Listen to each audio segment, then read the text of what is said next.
صلی علی رسولہ الکریم۔ جیسا کہ آپ حضرات کے علم میں ہے، آج ہمیں سورہ نوح کا مطالعہ شروع کرنا ہے، اور ممکن ہے کہ آج ہم ایک ہی نشست میں اس سورہ مبارکہ کا مطالعہ مکمل کر لیں، اس لیے کہ یہ ایک مسلسل اور مربوط خطبہ ہے۔ اس کو حصوں میں تقسیم کرنے میں پھر کافی وقت جو ہے اس کے اعادے کے لیے لینا پڑے گا، تو آج اگر کچھ قدر زائد وقت بھی ہمارا صرف ہو جائے تو آپ ذرا اطمینان سے تشریف رکھیں، تاکہ ہم ایک ہی محفل میں، ایک ہی مجلس میں اس سورت کا مطالعہ مکمل کر لیں۔ تو آئیے کہ ہم اس سورہ مبارکہ کی تلاوت کر لیں۔ اعوذ باللہ من الشیطان الرجیم، بسم اللہ الرحمن الرحیم۔ انا ارسلنا نوحا الى قومه ان انذر قومك من قبل ان يأتيهم عذاب أليم قال يا قوم اني لكم نذير مبين ان اعبدوا الله واتقوه واطيعون يغفر لكم من ذنوبكم ويؤخركم الى اجل مسمى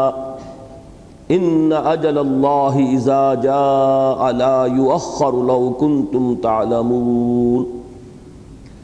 قال رب انی دعوت قومی لیلا ونہارا فلم یزدہم دعائی الا فرارا وإني كلما دعوتهم لتغفر لهم جعلوا أصابعهم في آذانهم واستغشوا ثيابهم وأصروا واستكبروا استكبارا ثم إني دعوتهم جهارا ثم إني أعلنت لهم وأسررت لهم إسرارا فقلت استغفروا ربكم إنه كان غفارا يرسل السماء عليكم مدرارا ويمددكم بأموال وبنين ويجعل لكم جنات ويجعل لكم أنهارا ما لكم لا ترجون لله وقارا وقد خلقكم أطوارا ألم تروا كيف خلق الله 7 سماوات طباقا وجعل القمر فيهن نورا وجعل الشمس سراجا والله أنبتكم من الأرض نباتا ثم يعيدكم فيها ويخرجكم إخراجا والله جعل لكم الأرض بساطا لتسلكوا منها سبلا فجاجا قال نوح رب إنهم عصوني واتبعوا من لم يزده ماله وولده إلا خسارا ومكروا مكرا كبارا وقالوا لا تذرن آلهتكم ولا تذرن ودا ولا سواعا ولا يغوث ويعوق ونسرا وقد أضلوا كثيرا ولا تزد الظالمين إلا ضلالا مما خطيئاتهم اغرقوا فادخلوا نارا فلم يجدوا لهم من دون الله انصارا وقال نوح رب لا تذر على الارض من الكافرين ديارا انك ان تذرهم يضلوا عبادك ولا يلدوا الا فاجرا كفارا رب اغفر لي ولوالدي ولمن دخل بيتي مؤمنا وللمؤمنين والمؤمنات ولا تزد الظالمين إلا تبارا صدق الله العظيم رب اشرح لي صدري ويسر لي أمري واحلل عقدة من لساني يفقهوا قولي اللهم ربنا ألهمنا رشدنا وأعذنا من شرور أنفسنا اللهم ارنا الحق حقا وارزقنا اتباعه وارنا الباطل باطلا وارزقنا اجتنابه آمین یا رب العالمین۔ قرآن حکیم کی صورتوں کی گروپوں کی صورت میں جو ایک ترتیب ہے، اس کے بارے میں بہت مرتبہ میں یہاں بیان کر چکا ہوں۔ مکی اور مدنی صورتوں کے جو گروپ بنتے ہیں 7 قرآن مجید میں، یہ آخری گروپ ہے کہ جس کا آغاز ہوا سورۃ الملک سے، اور یہ اکثر و بیشتر مکی صورتوں پر مشتمل ہے۔ مدنی صورتیں آخر میں چند آئیں گی، اور ان میں سے بھی بعض کے بارے میں اختلاف ہے کہ وہ مکی ہیں یا مدنی ہیں۔ وہ بحث تو جب اللہ تعالی ہمیں وہاں تک پہنچا دے گا اسی وقت انشاءاللہ اس پر گفتگو ہوگی۔ تو جو پہلا گروپ ہے اس میں آپ کے علم میں ہے کہ سورہ فاتحہ ہے صرف مکی، اور اس کے بعد لگ بھگ 6 پارے یہ مدنی صورتوں پر مشتمل ہیں، سورہ بقرہ، سورہ آل عمران، سورہ نساء، سورہ مائدہ۔ تو بالکل یہی نسبت ریسیپروکل عکسی نسبت ہے آخری گروپ میں کہ اس کا اکثر و بیشتر صرف مکی صورتوں پر مشتمل ہے، اور مدنی صورتیں معدود چند ہیں، وہ بھی بہت چھوٹی۔ البتہ صورتوں کے مابین جو ایک نسبت زوجیت، جوڑے جوڑے ہونے کا جو معاملہ ہے، تو اس ضمن میں مولانا اصلاحی صاحب نے جو بات بیان کی ہے اصولی طور پر اس سے مجھے 100% اتفاق ہے، اور وہ یہ کہ قرآن حکیم کی اکثر صورتیں جوڑوں کی شکل میں ہیں۔ ان کے مضامین کے مابین ایسی مناسبت ہوتی ہے کہ دونوں مل کر گویا کہ ایک مضمون کی تکمیل کرتی ہیں۔ جیسے ہم کہتے ہیں کہ ایک تصویر کے 2 رخ، اسی طریقے سے ایک ہی مضمون، اس کا ایک رخ مکی صورت میں آ جائے گا، اور ایک رخ جو ہے اس کے ایک جوڑے کے ایک سورہ مبارکہ میں آ جائے گا، اور دوسرا رخ جو ہے دوسری صورت میں آئے گا۔ البتہ یہ کہ بعض جگہ پر تو صورتوں کا جوڑے جوڑے ہونا بہت نمایاں ہے، جیسے ابھی ہم آگے چلیں گے سورہ مزمل، سورہ مدثر، جیسے کہ آخر میں معوذتین، نام ہی ان کا جو ہے معوذتین، 2 صورتیں جن میں تعوذ کی تعلیم ہے، قل اعوذ برب الفلق، قل اعوذ برب الناس، بڑی گہری مشابہت ہے۔ بالکل شروع میں سورہ بقرہ، سورہ آل عمران، اور ان کے بارے میں بھی ایک لفظ جو ہے نبی اکرم صلی اللہ علیہ وسلم نے استعمال فرمایا، الزہراوین۔ یہ 2 نہایت تابناک صورتیں ہیں، اور ان میں بڑی گہری مناسبت ہے، جیسے کہ دونوں کا آغاز الف لام میم کے حروف مقطعات سے ہوا، دونوں کے شروع میں قرآن مجید کی عظمت کا بیان ہے، دونوں کے اختتام پر بڑی جامع دعائیں آئی ہیں، اور بہت سی معاملات جو ہیں جن میں تفصیل میں نہیں جا سکتا۔ لیکن اس گروپ کے بارے میں جیسا کہ میں اپنی رائے آپ کے سامنے پہلے تفصیلاً عرض کر چکا ہوں، اس وقت صرف یاد دہانی کرا رہا ہوں کہ سورہ ملک جو ہے وہ منفرد مزاج کی صورت ہے۔ جیسے سورہ یاسین ہے، اس کا کوئی جوڑا نہیں ہے، اسی طریقے سے سورہ قاف ہے، اس کا کوئی جوڑا نہیں ہے۔ بعض صورتیں جو ہیں وہ بالکل انفرادی شان کے ساتھ علیحدہ نمایاں کھڑی ہیں، اور ان میں بڑی جامعیت ہے۔ تو جس طریقے سے معاملہ سورہ یاسین کا ہے، سورہ قاف کا ہے، ایسا ہی معاملہ اس گروپ کی بھی جو پہلی مکی صورت ہے اس کا ہے، یعنی سورہ ملک۔ اس کے بعد 2 صورتوں کے مابین وہ جوڑے ہونے کی نسبت ہم بیان کر چکے ہیں۔ پھر یہ 2 صورتیں یعنی سورہ معارج اور سورہ نور۔ مکی صورتوں میں جو صورتیں مل کر جوڑے کی شکل اختیار کرتی ہیں، ان میں ایک تقسیم جو ہے مضامین کی، وہ میں نے کافی عرصہ ہوا کہ بڑی وضاحت کے ساتھ بیان کیا تھا کہ شاہ ولی اللہ دہلوی رحمۃ اللہ علیہ نے الفوز الکبیر میں جو اصطلاحات استعمال کی ہیں کہ قرآن مجید کے مضامین جو ہیں اگر ان کا تجزیہ کیا جائے تو وہ 5 مضمون بنتے ہیں بنیادی طور پر۔ میں اس وقت ان میں سے صرف 2 کا ذکر کر رہا ہوں، التذکیر بآلاء اللہ، التذکیر بایام اللہ، یاد دہانی کرنا، واعظ، نصیحت، لوگوں کو خیر کی طرف بلانا، اللہ کی نعمتوں کے حوالے سے، اللہ کے احسانات کے حوالے سے، اللہ کی خلاقی اور اس کی صناعی کے جو شواہد ہیں جو اس کائنات میں ہر چہار طرف پھیلے ہوئے، ان کے حوالے سے اللہ کی معرفت انسان کے اندر پیدا ہو، یہ ہے التذکیر بآلاء اللہ۔ اور ایک ہے التذکیر بایام اللہ۔ ایام اللہ جو ہے خود قرآن مجید کی اصطلاح ہے، یعنی وہ دن، اللہ کے وہ بڑے دن جن میں اللہ کے بڑے عظیم فیصلے نافذ ہوئے اور پوری قوموں کو تہس نہس کر دیا گیا، جیسے حضرت نوح علیہ السلام کی قوم کو غرق کر دیا گیا، جیسے حضرت ہود علیہ السلام کی قوم عاد نسیم منسیہ کر دی گئی، جیسے کہ حضرت صالح علیہ السلام کی قوم سمود وہ ہلاک کر دی گئی، جیسے کہ حضرت شعیب علیہ السلام کی قوم جو اصحاب مدین ہیں وہ ختم کر دیے گئے، جیسے 2 بستیاں صدوم اور عمورہ کی جن کی طرف حضرت لوط علیہ السلام کو بھیجا گیا وہ نسیم منسیہ کر دی گئی، نام و نشان مٹا دیا گیا۔ تو یہ گویا کہ اللہ تعالیٰ کے بڑے فیصلوں کے ظہور اور نافذ ہونے کے دن ہے، ایام اللہ، اللہ کے دن۔ تو یہ جو رسولوں کی انباء الرسل، رسولوں کی خبریں جو قرآن مجید میں آئی ہیں، یہ گویا کہ مکی صورتوں کے دو پیرلل مضامین ہیں، ایک التذکیر بآلاء اللہ، ایک التذکیر بایام اللہ۔ اور اکثر آپ دیکھیں گے کہ جو مکی صورتیں جوڑوں کی شکل اختیار کرتی ہیں ان میں یہ نسبت نظر آئے گی کہ یا تو ایک صورت کے اندر صرف التذکیر بآلاء اللہ ہوگا، وہ التذکیر بایام اللہ کا کوئی معاملہ نہیں ہوگا، اور دوسرے میں اکثر و بیشتر حصہ جو ہے وہ التذکیر بایام اللہ پر مشتمل ہوگا۔ سب سے نمایاں مثال ہے سورہ انعام، سورہ اعراف۔ سورہ انعام 20 رکوعوں پر مشتمل ہے، اس میں کسی رسول کا اور رسول کی قوم کے ہلاک ہونے کا تذکرہ نہیں، صرف حضرت ابراہیم علیہ السلام کا ذکر ہے،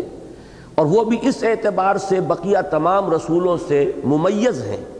کہ ان کی قوم پر کسی عذاب کے آنے کا ذکر قرآن مجید میں نہیں ہے۔ جب بھی ذکر ہوتا ہے قوم نوح، قوم ہود، قوم صالح، اس کے بعد قوم لوط، قوم شعیب، آل فرعون، یہ 3 رسول ادھر اور 3 رسول ادھر، حضرت نوح، حضرت ہود، حضرت صالح، یہ حضرت ابراہیم سے پہلے زمانے کے، اور حضرت لوط اگرچہ حضرت ابراہیم کے ہم عصر ہیں لیکن چونکہ بھتیجے ہیں اس لیے ان کو چھوٹا اگلی نسل قرار دیا جائے گا، تو حضرت لوط، حضرت شعیب اور حضرت موسیٰ یہ گویا کہ حضرت ابراہیم علیہ السلام کے بعد کے۔ اس طریقے سے یہ 3 رسول وہ 6 کا تذکرہ آتا ہے اکثر و بیشتر قرآن مجید میں، جہاں بھی انباء الرسل مذکور ہیں۔ اور ان میں سے جیسا کہ میں نے عرض کیا، سورہ اعراف آپ کو یاد ہوگا کہ ایک ایک رسول کے ذکر پر، ان کی قوم کی ہلاکت پر ایک ایک رکوع پورا چلا آ رہا ہے۔ پھر جیسے کہ سورہ یونس اور سورہ ہود میں ہے، اگرچہ دونوں صورتوں میں التذکیر بایام اللہ بھی ہے، لیکن سورہ یونس کا اکثر و بیشتر حصہ التذکیر بآلاء اللہ پر ہے، صرف 2 رکوع درمیان میں آئے ہیں کہ جو التذکیر بایام اللہ پر مشتمل ہے، جبکہ سورہ ہود میں یہ نسبت عکسی ہو گئی ہے، اس کا اکثر و بیشتر حصہ التذکیر بایام اللہ پر مشتمل ہے، اور ابتدا میں تمہیداً اور اختتام پر دوسرے مضامین بھی آئے۔ اس پہلو سے جب آپ دیکھیں گے تو سورہ ملک، وہ تو میں نے عرض کیا کہ بالکل اپنی جگہ پر منفرد ہے،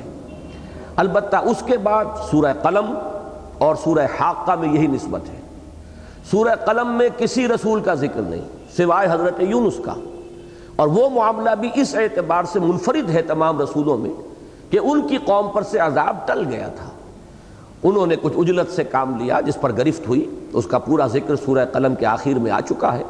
اور وہ بھی ایک حضور صلی اللہ علیہ وسلم کے لیے، آپ کے لیے گویا کہ ایک نصیحت کے طور پر کہ آپ صبر کیجئے، فاصبر لحکم ربک ولا تکن کصاحب الحوت۔ تو حضرت یونس علیہ السلام کی قوم تو اس اعتبار سے ایک بالکل برعکس مثال ہے کہ یہ وہ قوم ہے جس پر عذاب الہی کے آثار شروع ہو چکے تھے، لیکن اس کے بعد جب اس قوم نے توبہ کی تو عذاب جو ہے وہ ٹل گیا، اور ان کا اللہ تعالیٰ نے مہلت دی۔ آج اس صورت کے اندر بھی وہ الفاظ آئیں گے جن کی بڑی گہری مناسبت ہے اس واقعے کے ساتھ، اسی لیے میں اس کا حوالہ دے رہا ہوں۔ لیکن اس کے بعد سورہ حاقہ میں آپ دیکھتے ہیں کہ وہاں پہ عاد کا، سمود کا، قوم نوح کا، ان سب کا تذکرہ موجود ہے۔ یہی نسبت جو ہے اب سورہ معارج اور سورہ نوح میں ہے۔ سورہ معارج میں کسی رسول کا ذکر نہیں آیا، اللہ کی قدرت، اللہ کی صناعی، آخرت کا نقشہ، اہل ایمان کو جو کردار اپنانا چاہیے، مخالفین جو ہیں جس طرح اندھے بہرے ہو کر مخالفت پر ٹوٹ پڑے ہیں، وہ سارا نقشہ ہے، کسی رسول کا ذکر سورہ معارج میں نہیں آیا۔ لیکن سورہ نوح یہ پورے کی پورے گویا کہ انباء الرسل پر مشتمل ہے، بلکہ یوں کہیے کہ ایک ہی رسول کے حالات اور ان کا اس شدت تک مایوس ہو جانا کہ انہوں نے اپنی قوم کے لیے سخت ترین دعا کی ہے عذاب کی۔ اب اسی کے حوالے سے میں پچھلے درس میں بھی اور اس سے پچھلے درس میں بھی بیان کر چکا ہوں کہ یہ بھی در حقیقت ایک بڑی معنوی، گہری معنوی نسبت ہے سورہ معارج اور سورہ نوح میں، کہ سورہ معارج کا آغاز ہوتا ہے سأل سائل بعذاب واقع، ایک عذاب کی درخواست کہہ لیں، دعا کہہ لیں، مطالبہ کہہ لیں، تقاضا کہہ لیں، عذاب الہی کے تقاضے یا مطالبے یا دعا یا استدعاء سے سورہ معارج شروع ہو رہی ہے، اور عذاب الہی کی دعا اور شدید ترین دعا وہ ہے کہ جس پر اس سورہ مبارکہ کا اختتام ہوگا، تو اس طریقے سے جو نسبت اور تناسب قائم ہوتی ہے صورتوں کے مابین، انہی سے در حقیقت یہ معین ہوتا ہے کہ کون سی صورتیں آپس میں جوڑوں کی شکل کی نسبت رکھتی ہیں۔ اس میں ظاہر بات ہے کہ اختلاف کی گنجائش ہے۔ اصول ایک علیحدہ شے ہے، اصول کا انطباق، اس کی اپلیکیشن یہ بالکل دوسری شے ہے۔ اصول کی حد تک میں 100% متفق ہوں۔ یہ مکتب فراہی رحمہ اللہ جو ہے انہوں نے جس طریقے سے قرآن مجید کی صورتوں کے یہ 7 گروپ معین کیے، پھر یہ اصول کے اکثر و بیشتر صورتیں جو ہیں وہ جوڑوں کی شکل میں ہیں، اگرچہ بعض صورتیں منفرد مزاج کی بھی ہیں، یہ بھی اصلاحی صاحب تسلیم کرتے ہیں، لیکن اس اصول کے بعد اس کی اپلیکیشن جو ہے اس میں کہیں کہیں مجھے ان کی رائے سے اختلاف ہے۔ میرے نزدیک سورہ معارج اور سورہ نوح جو ہے وہ آپس میں ایک جوڑے کی حیثیت رکھتی ہیں۔ اب آئیے ہم اس کا سلسلے وار مطالعہ شروع کر رہے ہیں۔ انا ارسلنا نوحا الی قومہ، ہم نے بھیجا تھا نوح کو اس کی قوم کی طرف۔ انا میں جو تاکید ہے یہ گویا کہ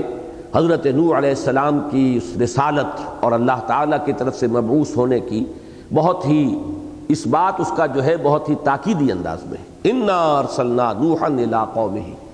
ہم نے بھیجا تھا نوح کو اس کی قوم کی طرف۔ یہاں یہ لفظ نوٹ کر لیجئے، الی قومہ ہی۔ حضور صلی اللہ علیہ وسلم کے سوا جتنے رسول آئے ہیں وہ صرف اپنی قوموں کی طرف مبعوث ہوئے۔ کسی رسول کی بعثت جو ہے وہ پوری نوع انسانی کے لیے نہیں ہے۔ چنانچہ احادیث میں بھی اس کا تذکرہ موجود ہے۔ حضرت جابر رضی اللہ تعالیٰ عنہ سے ایک حدیث ہے جو متفق علیہ ہے، بخاری میں بھی ہے اور مسلم میں بھی ہے، جس کے مطابق حضور نے یہ فرمایا کہ مجھے 5 چیزیں اللہ نے ایسی دی ہیں کہ جو مجھ سے پہلے کسی نبی اور رسول کو عطا نہیں کی گئی۔ ان میں سے پہلی یہ کہ میری مدد کی گئی ہے ایک ایسے رعب سے جو 1 مہینے کے فاصلے تک جس کا اثر ہوتا ہے، اور دشمن جو ہے اس پر میرا رعب اللہ تعالیٰ ڈال دیتا ہے۔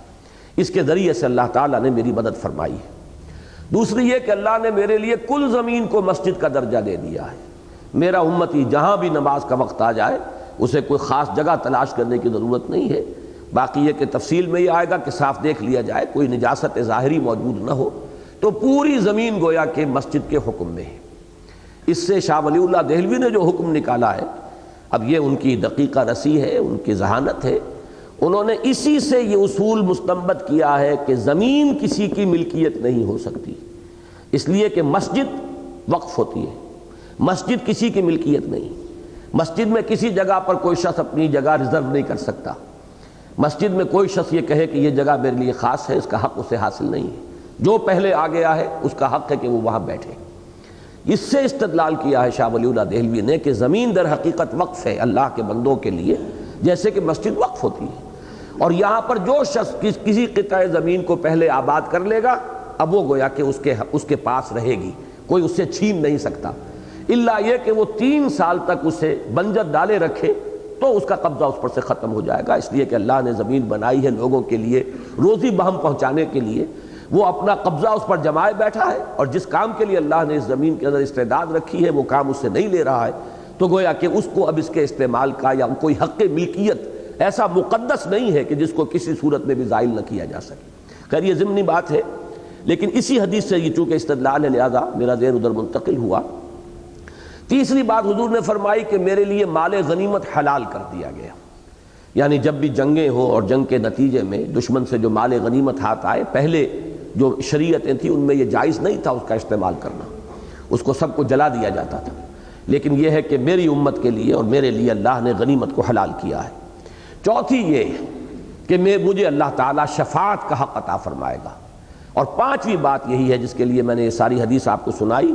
کہ مجھے بھیجا گیا بعثت الی جمیع الناس، مجھ سے پہلے کوئی اور رسول تمام نوع انسانی کی طرف مبعوث نہیں ہوئے۔ اسی کے ضمن میں حضرت ابو ہریرہ رضی اللہ تعالیٰ عنہ سے بھی ایک روایت مروی ہے، اور وہ ہے مسلم شریف کی روایت، متفق علیہ نہیں ہے۔ اس میں 6 چیزیں آئی ہیں، لیکن شفاعت کا ذکر نہیں ہے، بلکہ اس کے بجائے یہ ہے کہ مجھ پر نبوت کو ختم کیا گیا۔ باقی یہ مضمون اس میں بھی موجود ہے کہ صرف میں تنہا رسول ہوں اللہ کا کہ جو پوری نوع انسانی کے لیے مبعوث کیا گیا۔ اس کا تعلق میں نے سیرت کی تقاریر میں متعدد مواقع پر واضح کیا ہے کہ اس کا تعلق در حقیقت ہماری مادی ترقی سے ہے۔ جو فزیکل سائنسز کا جو ارتقاء ہوا ہے اس کے ذریعے سے ذرائع رسل و رسائل میں ترقی ہوئی ہے، اور در حقیقت حضور ہی کا زمانہ ایسا آیا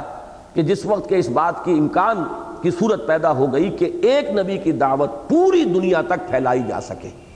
اس سے پہلے ابھی فاصلے اتنے زیادہ تھے، ذرائع رسل و رسائل اتنے نہیں تھے، آمد و رفت کے اتنے امکانات نہیں تھے، لیکن حضور صلی اللہ علیہ وسلم کے عہد مبارک میں چونکہ انسان کی جو یہ ترقی تھی، مادی ترقی اس سٹیج تک پہنچ چکی تھی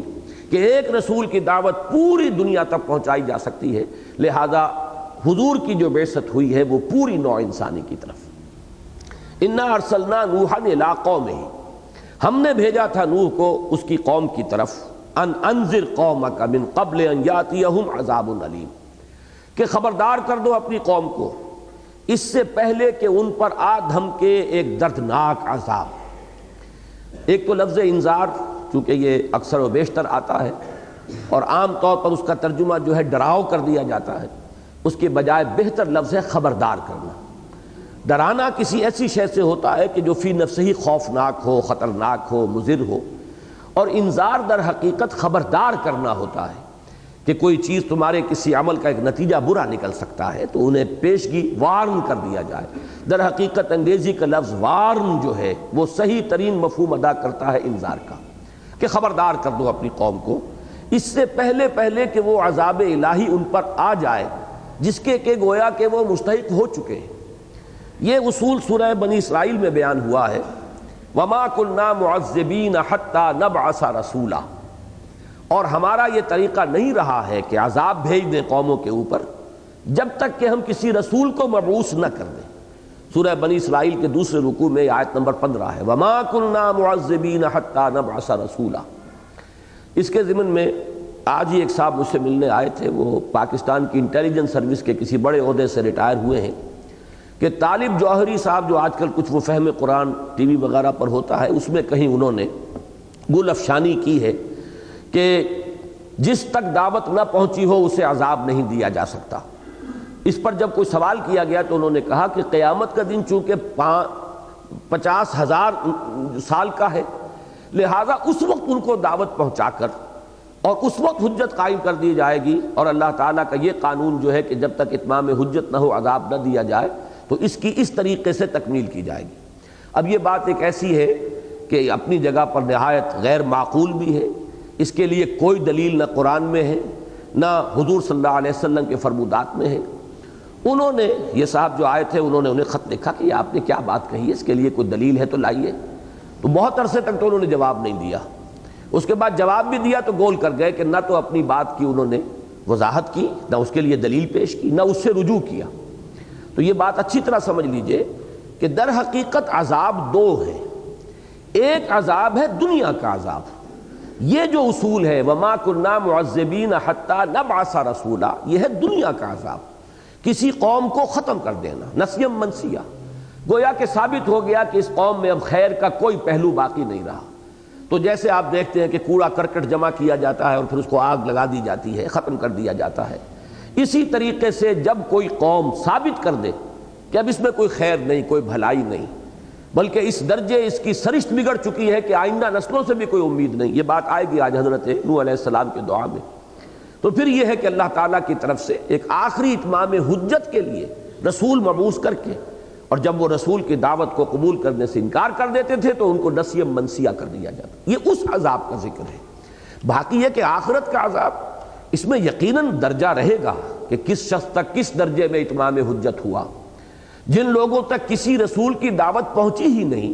اب یہ نہیں کہ وہاں دعوت پہنچائی جائے گی میدان حشر میں، بے تکی بات ہے، وہاں تو ویسے ہی حقائق اس طرح روشن ہو چکے ہوں گے کہ ایمان لانے کے لیے ہر شخص خود بیتاب ہوگا۔ ابو جہل شاید سب سے آگے بڑھ کر ایمان لائے، اور فرعون جو ہے وہ سب سے بڑے بلند بانگ انداز میں ایمان لائے، تو وہ بات تو بالکل غیر معقول ہے۔ البتہ جو معقول بات ہے وہ یہ ہے کہ جن لوگوں تک کسی رسول کی دعوت نہیں پہنچی، ظاہر بات ہے کہ ان کا محاسبہ صرف توحید کی اساس پر ہوگا، اس لیے کہ توحید وہ شے ہے کہ جو فطرت انسانی میں مضمر ہے، جس کا عہد ہم کر کے اس دنیا میں الستو بربکم قالوا بلی، اور اس کے بعد یہ کہ اس کائنات کے چپے چپے میں توحید کے آثار موجود ہیں۔ برگ درختان سبز در نظر ہوشیار، ہر ورق دفتر است معرفت کردگار۔ تو انسان اگر تعصب کو ہٹا کر اور تقلیدی ذہن سے آزاد ہو کر اگر ذرا غور کرے گا تو کائنات کا ذرہ ذرہ گواہی دے رہا ہے توحید کی۔ تو توحید تک جو شخص آ گیا ہے وہ گویا کہ وہاں اگر اس کے پاس کسی رسول کی دعوت نہیں پہنچی تو رسول پر ایمان لانے کا وہ مکلف نہیں ہوگا، البتہ توحید کی بنیاد پر اس کا محاسبہ ہوگا، اور اگر وہ شخص توحید پر قائم ہوگا تو امید ہے اللہ تعالیٰ کے فضل و کرم سے کہ اس کی نجات ہوگی اور اسے جنت میں داخلہ مل جائے گا۔ اصل وجہ یہ ہے۔ تو یہاں پر یہ سمجھ لیجئے کہ وَمَا كُنَّا مُعَذِّبِينَ حَتَّى نَبْعَثَ رَسُولًا، اس کا تعلق در حقیقت اس عذاب استیصال سے ہے۔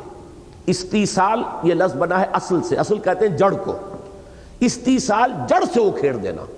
کسی قوم کو جڑ سے اکھیڑ دینا، اس کو بالکل نسیہ منسیہ کر دینا، جیسے کہ ان 6 اقوام کا ذکر قرآن مجید میں بار بار آیا ہے، جس کے لیے الفاظ آتے ہیں کَأَلَّمْ يَغْنَوْا فِيهَا، ایسے ہو گئے جیسے تھے ہی نہیں، لا یرا الا مساکنہم، اب ان کے صرف مسکن نظر آ رہے ہیں، محل نظر آ رہے ہیں، جو لوگ ان میں آباد تھے اور رہ رہے تھے وہ نظر نہیں آ رہے۔ یا قطع دابر القوم الذین ظلموا، یا گویا کہ جڑ کاٹ دی گئی اس قوم کی کہ جس نے شرک اور ظلم کی روش اختیار کی۔ یہ عذاب جو ہے دنیا میں جن اقوام پر بھی آیا ہے، اللہ کا ایک قانون مستقل یہ رہا ہے کہ پہلے اپنے رسول کو بھیج کر اتمام حجت، تاکہ بات بالکل واضح ہو کر سامنے آ جائے۔ وہ رسول جو ہے وہ اپنے کردار کے اعتبار سے بھی ہر شک و شبہ سے بالا تر ہو، اس کی صداقت اور امانت کی گواہی دشمن بھی دے رہے ہوں، اس کے اوپر کہیں کوئی شبہ کرنے کی کوئی گنجائش نہ ہو، پھر اس کا کردار بھی ایک روشن کتاب کے مانند ہو، اور پھر وہ اللہ کی آیات پڑھ کر ان کو سنائے، تاکہ پھر ثابت ہو جائے کہ اب بھی جو نہیں مان رہا اس میں خیر کا کوئی مادہ سرے سے موجود نہیں رہا، تب پھر اس قوم کو ہلاک کر دیا جاتا تھا۔ تو یہ بات وہی فرمائی گئی، اِنَّا أَرْسَلْنَا نُوحًا إِلَىٰ قَوْمِهِ أَنْ أَنذِرْ قَوْمَكَ مِنْ قَبْلِ أَنْ يَأْتِيَهُمْ عَذَابٌ أَلِيمٌ، ہم نے بھیجا تھا نوح کو اس کی قوم کی طرف کہ خبردار کر دو اپنی قوم کو اس سے پہلے کہ ان پر وہ دردناک عذاب آ دھمکے۔ اب دیکھیے بہت ہی مختصر جو ہے تمہید ہوئی ہے، اس کے فوراً بعد حضرت نوح علیہ السلام کا ذکر شروع ہوا ہے، اور اس میں بھی زیادہ تر جو ہے ان کی فریاد ہے۔ اس پوری صورت کے اندر جو ہے اس کا اکثر و بیشتر حصہ حضرت نوح علیہ السلام کی فریاد ہے اپنی قوم کے خلاف، لیکن یہ کہ بہرحال شروع میں انہوں نے جس انداز میں جس طریقے سے دعوت پہنچائی ہے اس کا نقشہ، اور اس میں ہر داعی دین کے لیے ایک مثال آئے گی کہ کس جذبے کے ساتھ، کس دل سوزی کے ساتھ، کس طرح گویا کہ آدمی مضطر ہو گیا ہو، اس کو چین نہ پڑ رہی ہو کسی طرح بھی، وہ دعوت پہنچانے میں اپنی امکانی حد تک اپنی تمام وسائل و ذرائع کو اور صلاحیت کو استعمال کر دے اور کھپا دے۔ اس کے لیے گویا کہ ایک بہت عمدہ مثال ہے اس سورہ مبارکہ میں جو حضرت نوح کی ہمارے سامنے آ رہی ہے۔ قال یا قوم انی لکم نذیر مبین، انہوں نے فرمایا ہے میری قوم میں تمہارے لیے ایک کھلا خبردار کرنے والا ہوں۔ نذیر مبین یعنی یہ کہ میں جو کلام پیش کر رہا ہوں اللہ کی طرف سے، اس کے اندر بھی کوئی ابہام نہیں، کوئی ایچ پیچ نہیں۔ جیسے کل ہم نے جمعے میں سورہ کہف کی ابتدائی آیت پڑھی، الحمدللہ الذی انزل علی عبدہ الکتاب ولم یجعل لہ عوجا، کوئی ایچ پیچ نہیں، کوئی اس کے اندر ایسا نہیں کہ ایسا کلام جو ذو معنیین ہو وہ کہا جائے۔ اس لیے کہ کاہن قسم کے جو لوگ ہوتے ہیں، جوتشی قسم کے لوگ جو اپنی دکانداری چلاتے ہیں، وہ بڑے ذو معنی جملے کہتے ہیں جس کا مفہوم ادھر بھی نکل سکے ادھر بھی نکل سکے، تاکہ جو بھی نتیجہ برآمد ہو اس کے لیے جسٹیفیکیشن ان کو پہلے سے اپنے ان الفاظ کے اندر موجود رکھ لیں وہ۔ لیکن یہ کہ اللہ کے رسول جو بات لے کر آتے ہیں دو ٹوک، واضح، صریح، مبین۔ دوسرے یہ کہ اس میں ذرا کمپیئر کیجئے کہ اصل میں عرب میں ایک رواج تھا، چونکہ آپ کو معلوم ہے کہ قبائلی زندگی اور ٹرائبل ریڈز ہوتی تھیں، ایک دوسرے پر غارت گری کرتے تھے، حملے کرتے تھے، تو سب سے بڑی خبر وہاں یہ ہوتی تھی کہ کوئی قبیلے کا شخص اس کو اطلاع مل گئی ہو کہ فلاں قبیلہ ہم پر حملہ کرنے والا ہے۔ اب اس کو لیے گویا کہ ایمرجنسی ہوتی تھی کہ جلد از جلد وہ اپنی پوری قوم کو متنبع کر دے کہ وہ تیار ہو جائے۔ اس کے لیے ان کے ہاں ایک رواج تھا کہ کوئی شخص جس کے پاس ایسی کوئی خبر پہنچتی تھی، وہ اپنے کپڑے پھاڑ کر اور ننگا ہو کر بالکل عریاں کسی بلند مقام پر کھڑا ہوتا تھا اور چیختا تھا واہ صباحا، ہائے وہ صبح جو آنے والی ہے۔ اس لیے کہ عام طور پر جنہیں آپ کہتے ہیں the small مارننگز of the small hours of the morning, یہ صبح 2 3 4 بجے کا جو وقت ہوتا ہے، جو انتہائی غفلت کا وقت ہوتا ہے، لوگ سوئے ہوتے ہیں، اس وقت وہ پھر آ کر حملہ کیا کرتے تھے۔ تو ہائے وہ صبح جو آنے والی ہے، بڑی تباہ کن صبح جو آنے والی ہے، تو لوگ دوڑتے تھے اس کی طرف تاکہ وہ معلوم کریں کہ کیا خبر اس تک پہنچی ہے، اس لیے کہ آواز ظاہر بات ہے کہ محدود ہوتی تھی کہاں تک پہنچے گی، لیکن نگاہ دور تک جاتی ہے۔ دور سے آدمی جب دیکھتے تھے کہ ایک شخص ننگا کھڑا ہوا ہے کہیں، تو وہ نذیر عریان اس کو کہتے تھے کہ یہ ننگا خبردار کرنے والا، وارن کرنے والا، اور لپکتے تھے اس کی طرف کہ کوئی بڑی اہم خبر ہے۔ اصل میں حضور صلی اللہ علیہ وسلم نے اسی میں اجتہاد سے کام لیا تھا۔ یہی نعرہ آپ نے لگایا تھا وا صباحا، جب آپ کوہ صفا پر کھڑے ہوئے ہیں، جب حکم آیا تھا کہ فاصدع بما تؤمر، اب آپ ڈنکے کی چوٹ کہیے جو کچھ کہنا ہے۔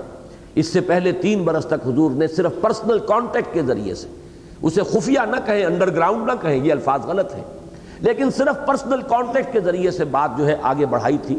لیکن پھر جب حکم ہوا فاصدع بما تؤمر، تو اب حضور نے یہی شکل اختیار کی، بلندی پر کھڑے ہو گئے کوہ صفا پر، وہاں اپنے نعرہ لگایا وا صباحا۔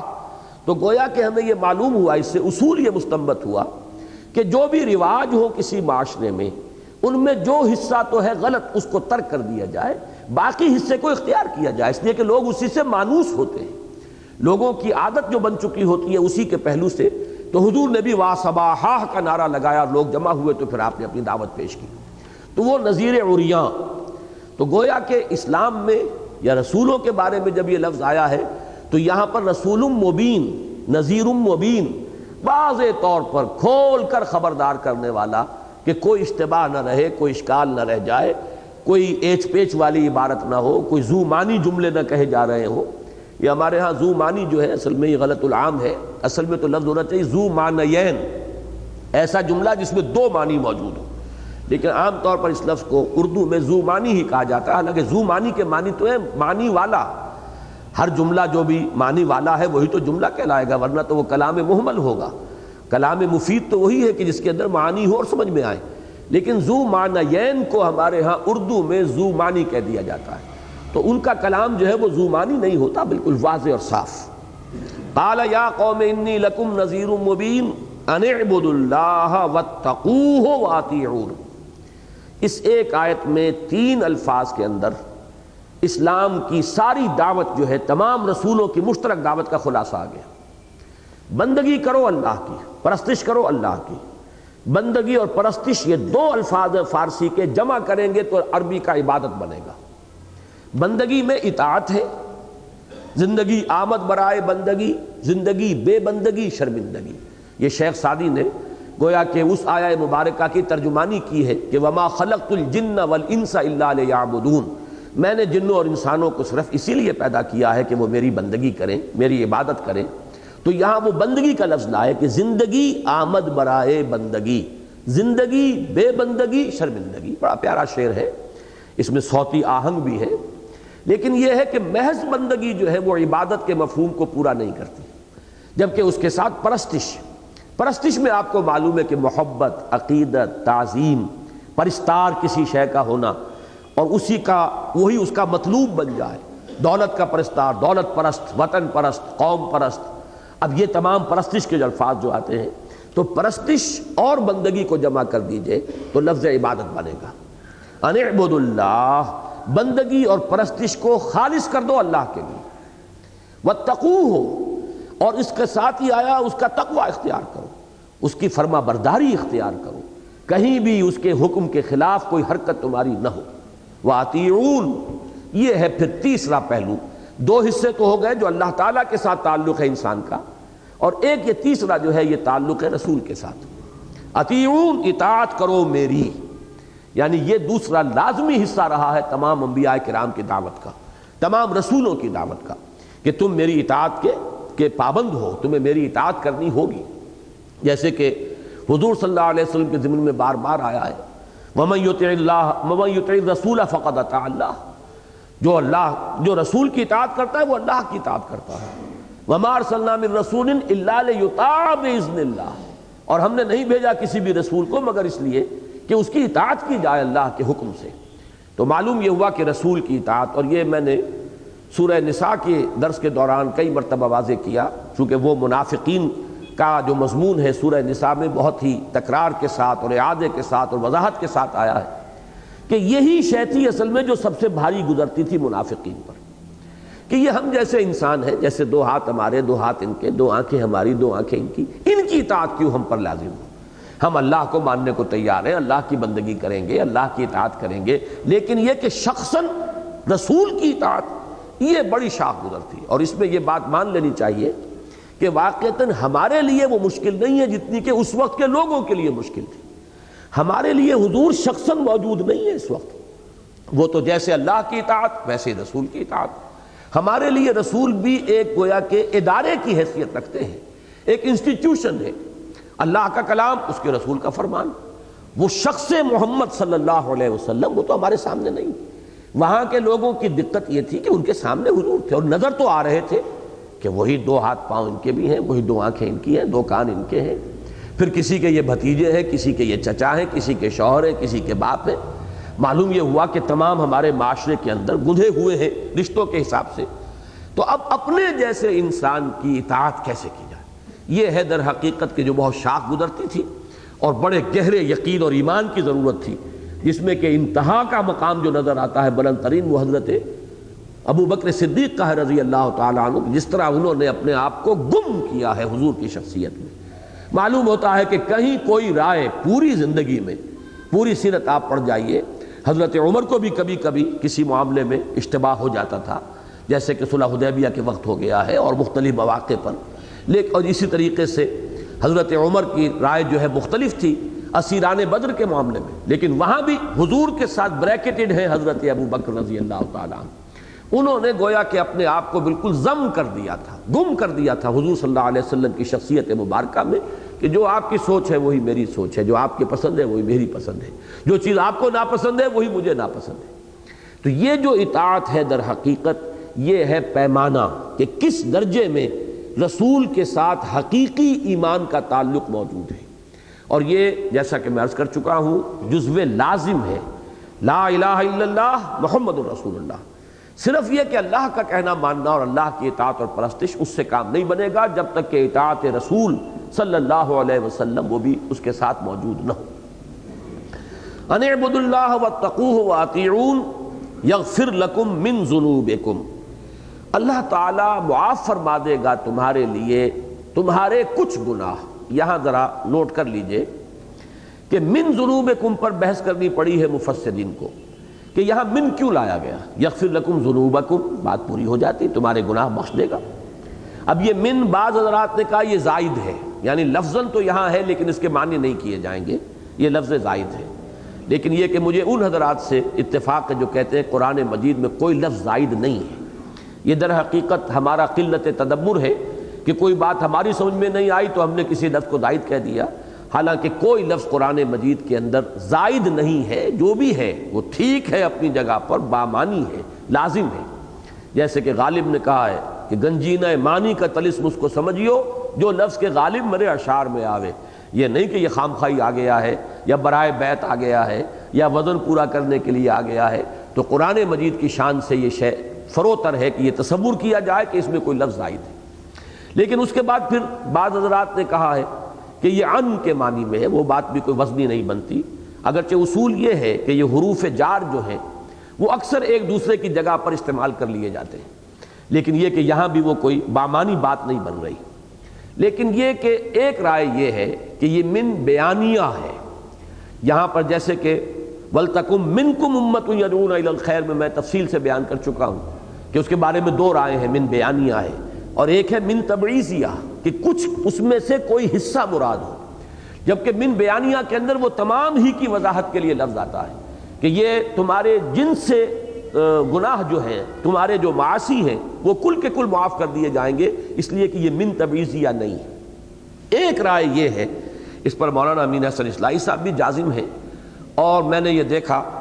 کہ تفسیر مظہری کے مصنف جو ہے قاضی ثناء اللہ پانی پتی، انہوں نے بھی اس کو من تبعیضیہ ہی مانا ہے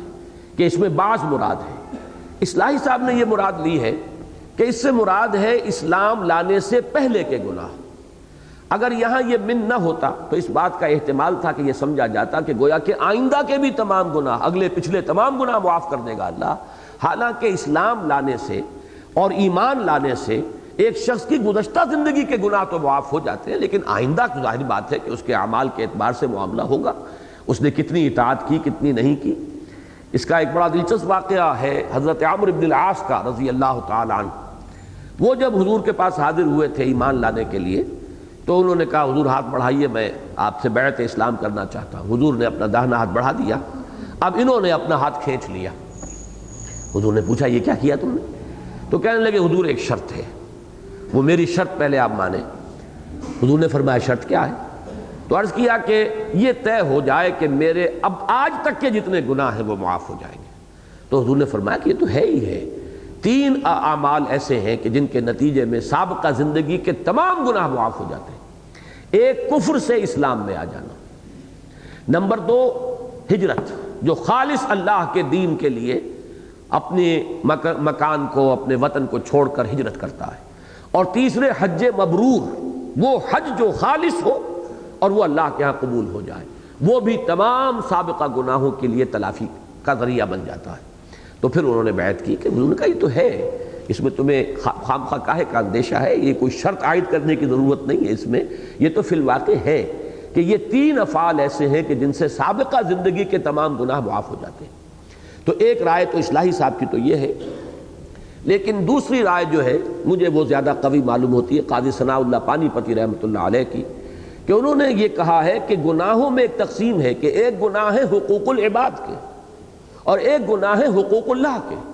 حقوق اللہ کے جتنے بھی گناہ ہیں، جو کوتاہیاں ہیں، جو بھی تقصیر ہے، وہ سب تو معاف ہو جائیں گے، لیکن حقوق العباد کا معاملہ تو کسی صورت میں بھی معاف نہیں ہو سکتا جب تک کہ یا تو جو بھی ایگریوڈ پارٹی ہے جس پر زیادتی کی گئی ہے، جس پر ظلم ہوا ہے، یا تو وہ معاف کرے اور یا اس کو کمپنسیشن دلوائی جائے گی قیامت کے دن۔ جیسے کہ ایک حدیث بڑی پیاری ہے اور بڑی ہی نصیحت آموز ہے کہ حضور نے ایک مرتبہ صحابہ سے پوچھا اتدرون من المفلس، کیا آپ لوگ جانتے ہیں مفلس کون ہے؟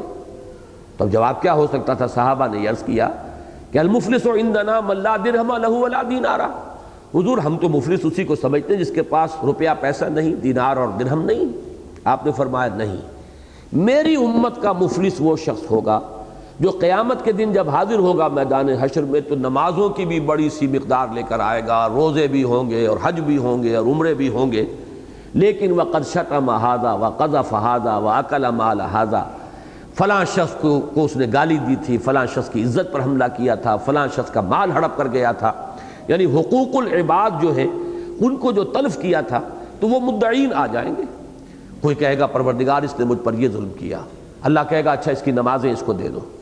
ابھی کوئی دوسرا آ جائے گا پروردگار اس نے میرا مال ہڑپ کیا ناجائز طریقے سے، اللہ فرمائے گا کہ روزے اس کو عطا کر دو، تمام اس کے نیک اعمال ختم ہو جائیں گے اور مدعی ابھی باقی ہوں گے۔ تو پھر ان کے گناہ اس کے حساب میں درج ہونے شروع ہوں گے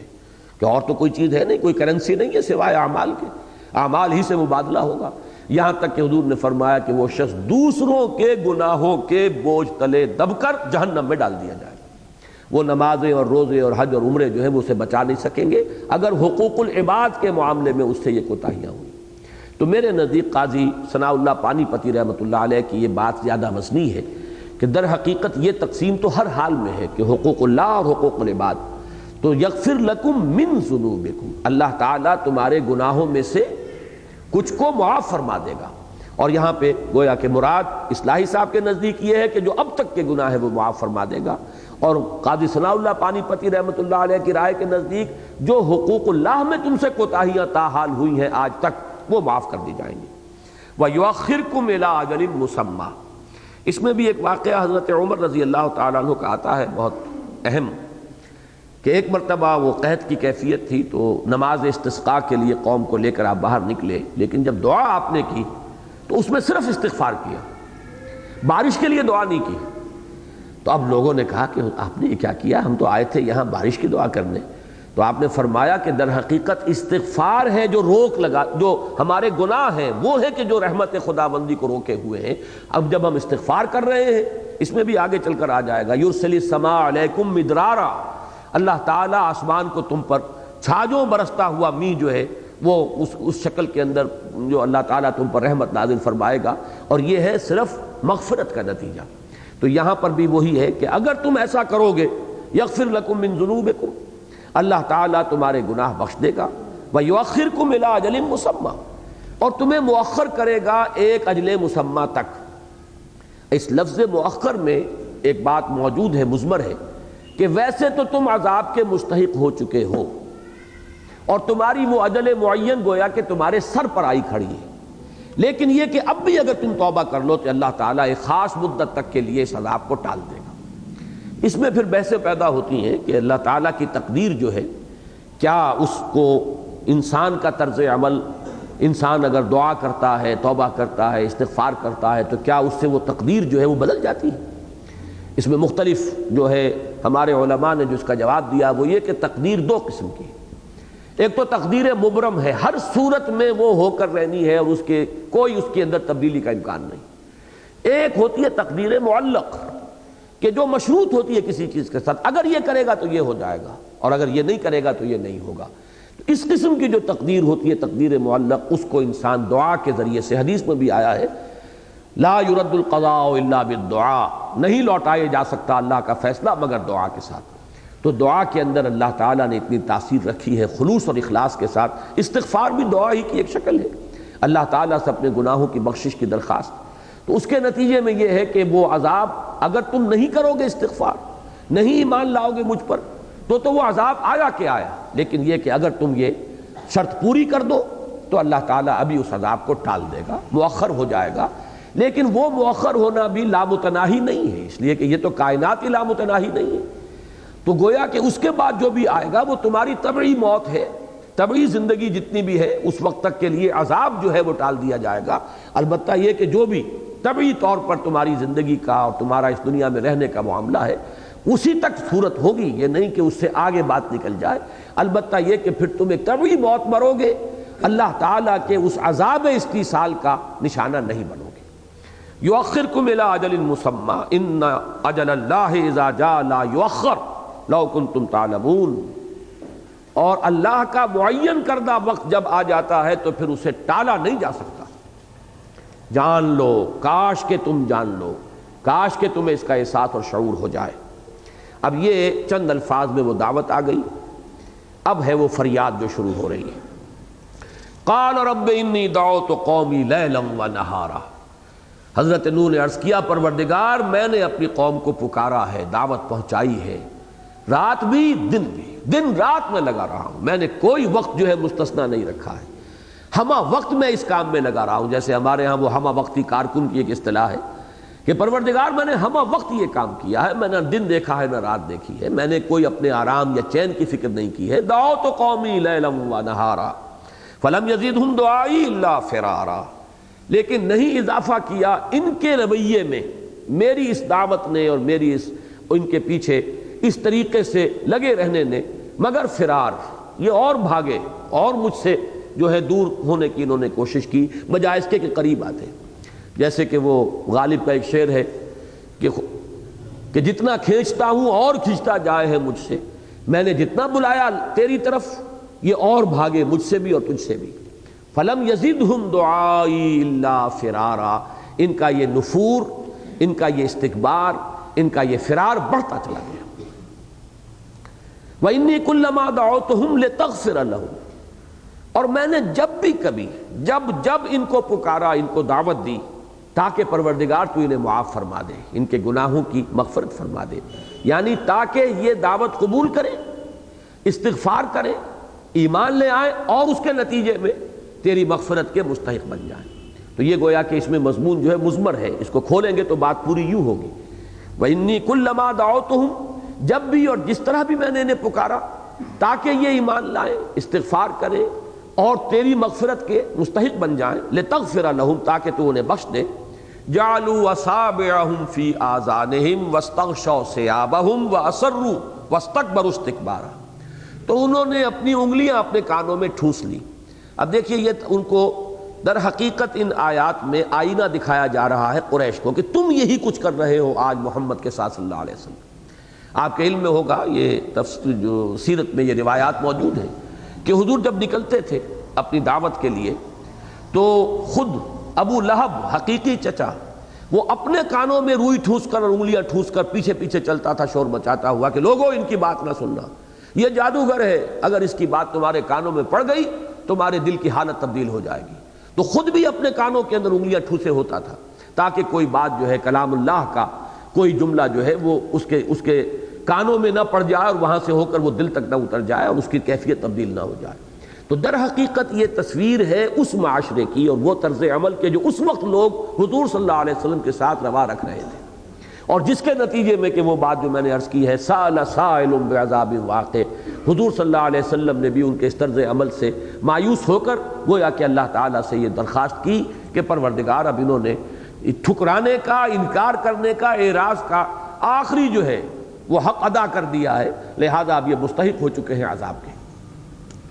وَإِنِّي كُلَّمَا دَعَوْتُهُمْ لِتَغْفِرَ لَهُمْ جَعَلُوا أَصَابِعَهُمْ فِي آذَانِهِمْ وَاسْتَغْشَوْا ثِيَابَهُمْ، انہوں نے اپنے کانوں میں اپنی انگلیاں ٹھوس لیں اور اپنے کپڑے اپنے اوپر اوڑھ لیے، لپیٹ لیے۔ اب اس کے دو معنی ہو سکتے ہیں، ایک تو یہ کہ وہ دیکھنا بھی نہیں چاہتے تھے حضور کو، تو جس طریقے سے اعراض کرتے ہوئے اظہار نفرت کے طور پر کوئی شخص منہ پھیر لیتا ہے، کوئی شخص اپنا چادر جو ہے اس طریقے سے جو ہے لپیٹ لے کہ میں نہ آپ کو دیکھنا چاہتا ہوں نہ آپ کی بات سننا چاہتا ہوں۔ اور ایک یہ بھی ہو سکتا ہے کہ کانوں میں انگلیاں ٹھوسنے کے بعد بھی امکان رہتا ہو کہ کہیں کوئی بات جو ہے وہ میرے کان میں پڑ ہی نہ جائے، تو مزید یہ کہ کپڑے کو بھی اور اوپر سے کس لیا جائے۔ وَاسْتَغْشَوْا ثِيَابَهُمْ، اوڑھ لیے انہوں نے، لپیٹ لیے اپنے گرد اپنے کپڑے، اپنی چادریں۔ وَأَسَرُّوا وَاسْتَكْبَرُوا اسْتِكْبَارًا، اصرار یہاں اب صاد سے آیا ہے، اس کے معنی ہے ضد کرنا، ہٹ دھرمی، ڈٹ جانا غلط بات کے اوپر، اڑ جانا۔ وَأَسَرُّوا، انہوں نے اصرار کیا ہے، یہ جم گئے ہیں، جامد ہو کر رہ گئے کہ زمیں جنبد نہ جنبد گل محمد۔ وَاسْتَكْبَرُوا اسْتِكْبَارًا، انہوں نے بڑا استکبار کیا ہے۔ اس سورہ مبارکہ میں یہ مصدر جو آ رہا ہے بار بار آپ دیکھیں گے، یہ مفعول مطلق، یہ تاکید کے لیے ہوتا ہے، فعل کے ساتھ اس فعل کا مصدر جب لایا جاتا ہے حالت نصبی میں، تو گویا کہ اس فعل کی ایک ایسی تصویر جو انتہائی شدت کی ہو اپنی اصل حقیقت کے اعتبار سے۔ وَاسْتَكْبَرُوا اسْتِكْبَارًا، انہوں نے تکبر کیا جیسے کہ تکبر کیا جاتا ہے، انہوں نے آخری درجے میں تکبر کیا ہے، بات سننے سے انکار کیا ہے، ٹھکرا دیا ہے میری دعوت کو، میری بات سننے کے بھی روادار نہیں رہے۔ وَإِنِّي كُلَّمَا دَعَوْتُهُمْ لِتَغْفِرَ لَهُمْ جَعَلُوا أَصَابِعَهُمْ فِي آذَانِهِمْ وَاسْتَغْشَوْا ثِيَابَهُمْ وَأَسَرُّوا وَاسْتَكْبَرُوا اسْتِكْبَارًا ثُمَّ إِنِّي دَعَوْتُهُمْ جِهَارًا ثُمَّ إِنِّي أَعْلَنْتُ لَهُمْ وَأَسْرَرْتُ لَهُمْ إِسْرَارًا، پھر میں نے ان کو پکارا ہے بلند آواز کے ساتھ۔ یہ جہری نماز اور سری نماز یہ تو ہمارے ہاں ہے نا، جہری ظہر عصر کی جو ہے یہ سری ہے،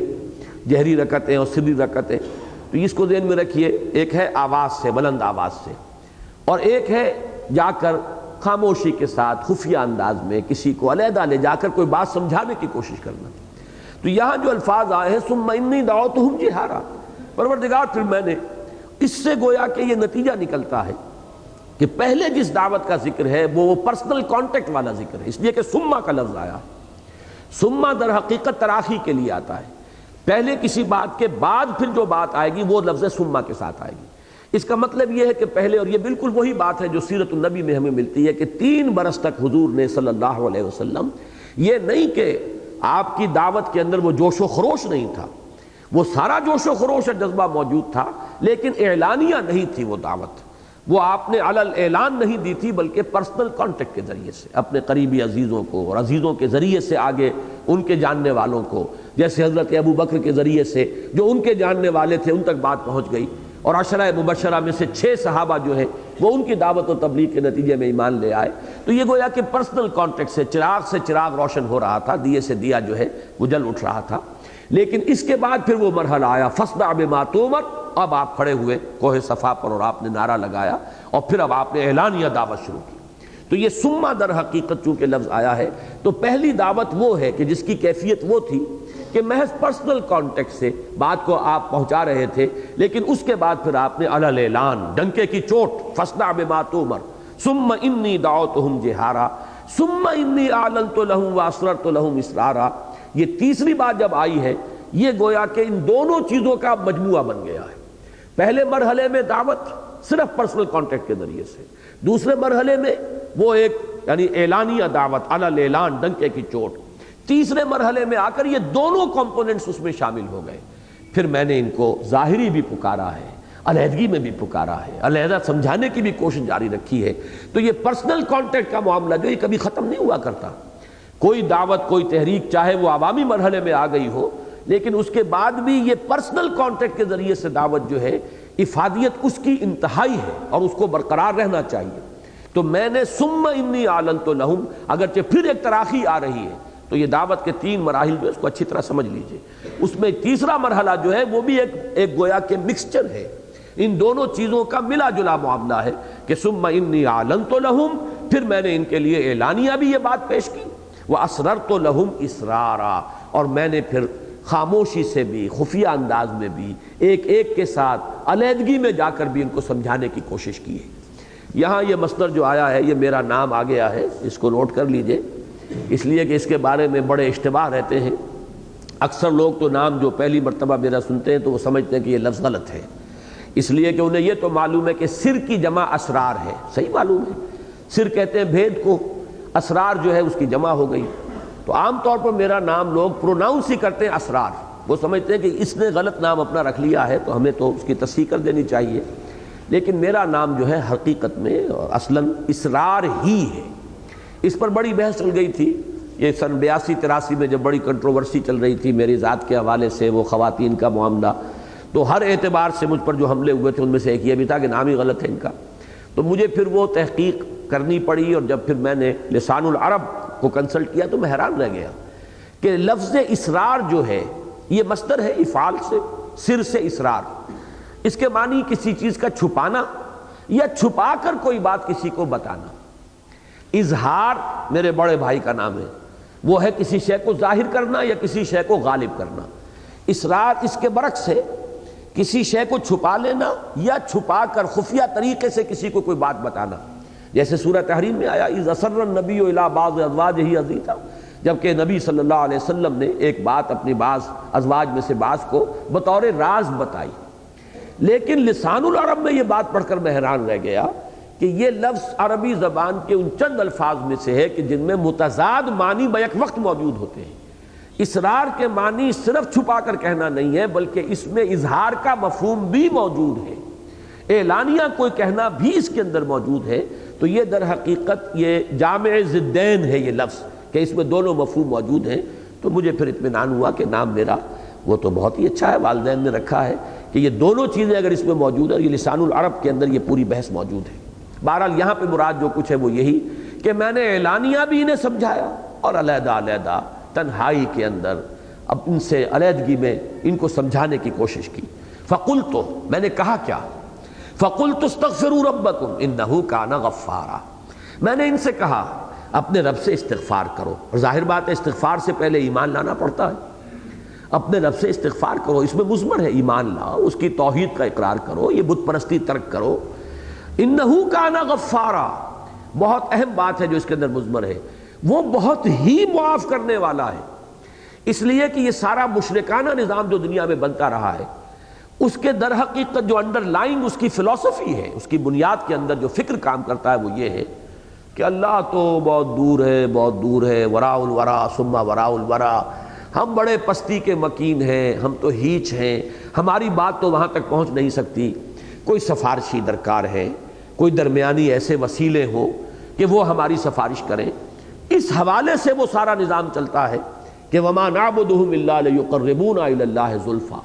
یا یہ کہ یہ در حقیقت ہم شفعاؤنا عند اللہ، یہ جو ہستیاں جنہیں ہم پوجتے ہیں یہ تو اللہ کے ہمارے سفارشی ہیں. ہم نے ان کو کب کہا ہے کہ یہ ہمارے خالق ہیں؟ وَلَئِن سَأَلْتَهُم مَّنْ خَلَقَ السَّمَاوَاتِ وَالْأَرْضَ لَيَقُولُنَّ اللَّهُ، اے نبی اگر آپ ان سے پوچھیں گے کس نے پیدا کیا آسمان اور زمین، فوراً کہیں گے اللہ نے کیے. وہ کسی اور کو خالق نہیں مانتے تھے. لیکن اس اللہ کی جناب میں اس کی سرکار میں رسائی حاصل کرنے کے لیے کچھ درمیانی واسطوں کی ضرورت ہے. بس ان کی بھی کچھ دنڈوت ہم کرتے ہیں، کچھ چڑھاوے چڑھاتے ہیں تاکہ وہ خوش ہو جائیں، وہ اللہ کے ہاں ہماری سفارش کریں گے تو اللہ ہمیں معاف فرما دے گا. اس سب کی نفی کی ہے انہ کان غفارا، وہ تو بہت ہی معاف کرنے والا ہے، اسے کسی کی سفارش کی ضرورت نہیں ہے. تم اس کی طرف متوجہ تو ہو. ہم تو مائل بکرم ہے، کوئی سائل ہی نہیں، راہ دکھلائیں کسے رہنا منزل ہی نہیں. جیسا کہ وہ اس حدیث میں آتا ہے کہ ہر رات آخری حصے میں اللہ تعالیٰ سمائے دنیا تک نزول فرماتے ہیں اور پھر ندا ہوتی ہے حل من مستغفر فاغفر لہ، ہے کوئی استغفار کرنے والا کہ میں اسے بخش دوں، کوئی معافی چاہنے والا کہ اسے معاف کر دوں. حل من سائل فاعطیہ، ہے کوئی مانگنے والا کہ میں اسے عطا کروں. تو اللہ تو خود غفار ہے، تم کن چکروں میں پڑے ہوئے ہو؟ اپنا عمل درست نہیں کرنا، حرام خوری کو جاری رکھنا، اپنے غلط طرز عمل کو برقرار رکھنا، اور تلاش کرنا ادھر ادھر کوئی سفارشی، کوئی ذرائع، کوئی وسائل، کوئی وسیلہ، تو یہ تمہاری اصل میں ساری کی ساری غلط فہمی ہے۔ وہ تو خود غفار ہے، بخشنے والا ہے، ذرا اس کی طرف خلوص قلب کے ساتھ رجوع تو کرو۔ فَقُلْتُ اسْتَغْفِرُوا رَبَّكُمْ إِنَّهُ كَانَ غَفَّارًا۔ اس کے نتیجے میں کیا ہوگا؟ يُرْسِلِ السَّمَاءَ عَلَيْكُمْ مِدْرَارًا، وہ آسمان چھوڑ دے گا تم پر چھاجوں برستا ہوا۔ یہ لفظی ترجمہ ہے۔ مدرار کہتے ہیں کثیر الدرور، جس میں کہ بڑی ہی یعنی قوت کے ساتھ، جسے ہم اردو میں کہتے ہیں چھاجوں میں برس رہا ہے، چھاجوں پانی برس رہا ہے، اور آسمان کو چھوڑ دے گا، یعنی گویا کہ بند ہے کوئی لگا ہوا، اور اس کے بعد اللہ تعالیٰ کے حکم سے وہ بند کھلے گا، اور تم پر جو ہے اللہ کی طرف سے بارش ہوگی رحمت کی، اور ماء مبارکہ تم پر نازل کیا جائے گا۔ یرسل السماء علیکم مدرارا ویمددکم باموال وبنین، اور وہ تمہاری مدد فرمائے گا مال کے ذریعے سے بھی اور بیٹوں کے ذریعے سے بھی۔ وَيَجْعَلْ لَكُمْ جَنَّاتٍ وَيَجْعَلْ لَكُمْ أَنْهَارًا، اور وہ تمہیں باغات بھی تمہیں عطا فرمائے گا، تمہارے لیے بنا دے گا باغات، اور تمہارے لیے بہا دے گا اور رواں کر دے گا نہریں اور چشمے۔ اب یہ جو الفاظ ہیں ان کے حوالے سے بعض تفسیری روایات، اگرچہ وہ محدثین کے جو بھی معیارات ہیں ان پر تو اس درجے ثابت نہیں ہے کہ ان کو کہیں صحیحین میں جگہ ملے، لیکن تفسیری روایات میں یہ بات آئی ہے، لیکن مضمون سے مناسبت رکھتی ہے، اور قرآن مجید کے دوسرے مقامات سے اس کے شواہد ملتے ہیں کہ اللہ تعالیٰ جب بھی کسی قوم کی طرف رسول کو بھیجتا تھا، میں اس لیے اب اس بارے میں محتاط ہو گیا ہوں کہ رسولوں کا ذکر اور ان کے بارے میں جو سنت اللہ ہے اس کا ذکر کرتے ہوئے میں جو حال کا صیغہ نہیں استعمال کرتا بلکہ ماضی کا، اس لیے کہ سلسلہ نبوت اور رسالت بند ہو چکا ہے۔ اب ہمیں حال کا صیغہ جو ہے غلطی سے بھی استعمال نہیں کرنا چاہیے، اس سے بھی اشتباہ ہو جاتا ہے کہ اللہ جب بھی رسول کو بھیجتا ہے اس کے ساتھ یہ قاعدہ قانون ہے، تو بھیجتا ہے نہیں، بھیجا کرتا تھا، اس کا سلسلہ جو ہے منقطع ہو چکا ہے۔ تو اللہ کا یہ قاعدہ رہا ہے، یہ سنت رہی ہے اللہ کی، کہ جب بھی کسی قوم کی طرف کسی رسول کو وہ بھیجتا تھا تو اس قوم کو جھنجھوڑنے کے لیے چھوٹے چھوٹے عذاب، کہیں قحط پڑ گیا ہے، کہیں کوئی اور مصیبت آ گئی ہے، کہیں کسی اور طرح کی تکلیف آ گئی ہے، یہ تمام چیزیں اس لیے ہوتی تھی تاکہ یہ کچھ جاگے، ہوش میں آئیں، اس لیے کہ اگر فراوانی ہے، عیش ہے، آرام ہے تو اور غافل ہو جاتا ہے انسان، پھر یہ کہ اس کے اندر استغنا بڑھتا چلا جاتا ہے، بے پرواہی کے اندر اضافہ ہوتا ہے، غفلت جو ہے اور گہری ہو جاتی ہے۔ لیکن جب اس طرح کی کیفیت ہو، کوئی بیماری آ گئی ہو، تو انسان آپ کو معلوم ہے اللہ کی طرف متوجہ ہوتا ہے، دعا کرتا ہے پروردگار میری اس مصیبت کو ٹال دے۔ کوئی اور مصیبت آئی ہو تو یہ اللہ کا مستقل قانون ہے، جس کو سورہ سجدہ میں اس طرح بیان کیا گیا ہے وَلَنُذِيقَنَّهُم مِّنَ الْعَذَابِ الْأَدْنَىٰ دُونَ الْعَذَابِ الْأَكْبَرِ، ہم انہیں لازماً چکھائیں گے مزہ چھوٹے چھوٹے عذابوں کا اس بڑے عذاب سے پہلے۔ وہ بڑا عذاب کون سا ہے؟ جبکہ کسی قوم کو بالکل ختم کر دیا جائے، تہس نہس کر دیا جائے، جس کے لیے میں نے لفظ استعمال کیا تھا عذاب استیصال، جڑ سے کسی کو اکھاڑ دینا۔ تو اس عذاب اکبر، عذاب استیصال سے پہلے چھوٹے چھوٹے عذاب، کہیں جو ہے قحط پڑ گیا ہے، کہیں کوئی اور آفت سماوی آ گئی ہے، تاکہ لوگ ہوش میں آئے، جاگے۔ تو یہ روایات میں آتا ہے کہ حضرت نوح علیہ السلام کے زمانے میں بھی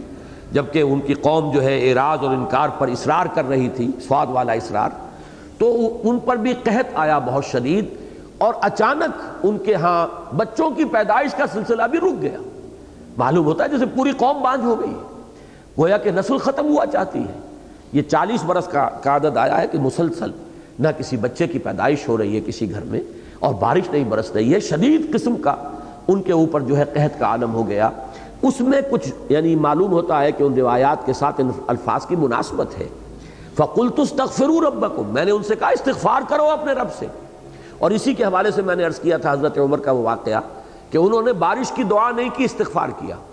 جب لوگوں نے کہا کہ آپ آئے تو تھے بارش کی دعا کرنے، تو آپ نے فرمایا استغفار ہی تو ہے، اور یہی آیت پیش کی کہ در حقیقت یہ جو ہمارے گناہ ہیں، ہماری خطائیں ہیں، کوتاہیاں ہیں، وہی تو روک بن جاتی ہیں اللہ تعالیٰ کی رحمت کے راستے میں۔ اگر اللہ بخش دے ان گناہوں کو تو گویا کہ وہ راستہ جو رحمت کا وہ کھل جائے گا، اور پھر ہمیں اللہ تعالیٰ ہماری تمام ضرورت کی چیزیں بہم پہنچائے گا۔ تو فرمایا فَقُلْتُ اسْتَغْفِرُوا رَبَّكُمْ إِنَّهُ كَانَ غَفَّارًا يُرْسِلِ السَّمَاءَ عَلَيْكُمْ مِدْرَارًا، اگر تم یہ کرو، استغفار کرو، پلٹو، رجوع کرو اپنے رب کی جناب میں، تو اللہ تعالیٰ یہ جو بند لگا ہوا ہے، اس لیے یرسلو کا لفظ میں نے عرض کیا تھا جیسے کہیں بندش اور اس کو کھول دیا جائے، تو یرسل السماء علیکم مدرارا، یہ جو بندش لگی ہوئی ہے، بارش نہیں ہو رہی ہے، اللہ اس بندش کو توڑ کر اور تم پر چھاجو بارش برسائے گا، وَيُمْدِدْكُمْ بِأَمْوَالٍ وَبَنِينَ، اور تمہیں مال سے بھی نوازے گا اور اولاد سے بھی نوازے گا۔ یہ تمہارے ہاں یہ سلسلہ بھی جو رک گیا ہے، اس کے بھی اللہ تعالیٰ جو ہے اس سلسلے کو جاری فرمائے گا۔ وَيَجْعَلْ لَكُمْ جَنَّاتٍ وَيَجْعَلْ لَكُمْ أَنْهَارًا، اور تمہارے لیے باغات بھی بنا دے گا اور نہریں اور چشمے رواں کر دے گا۔ مَا لَكُمْ لَا تَرْجُونَ لِلَّهِ وَقَارًا، اب تک جو انداز ہے وہ تشویق کا، ترغیب کا، بڑی ہی دل سوزی کے ساتھ ان کو بلانے کا، یہ آیت جو ہے اس میں جلالی انداز ہے۔ مَا لَكُمْ لَا تَرْجُونَ لِلَّهِ وَقَارًا، تمہیں کیا ہو گیا ہے؟ تم اللہ تعالیٰ کے جلال کا کوئی اندیشہ نہیں رکھتے؟ اللہ تعالیٰ کی غیرت کہیں جوش میں نہ آ جائے؟ تم جو جس طریقے سے اکڑ رہے ہو اور جس طریقے سے استکبار کر رہے ہو، جس طرح میری دعوت کو رد کر رہے ہو، اعراض کر رہے ہو، تمہیں کوئی اندیشہ نہیں رہا کہ اللہ تعالیٰ جہاں رؤوف ہے، ودود ہے، رحیم ہے،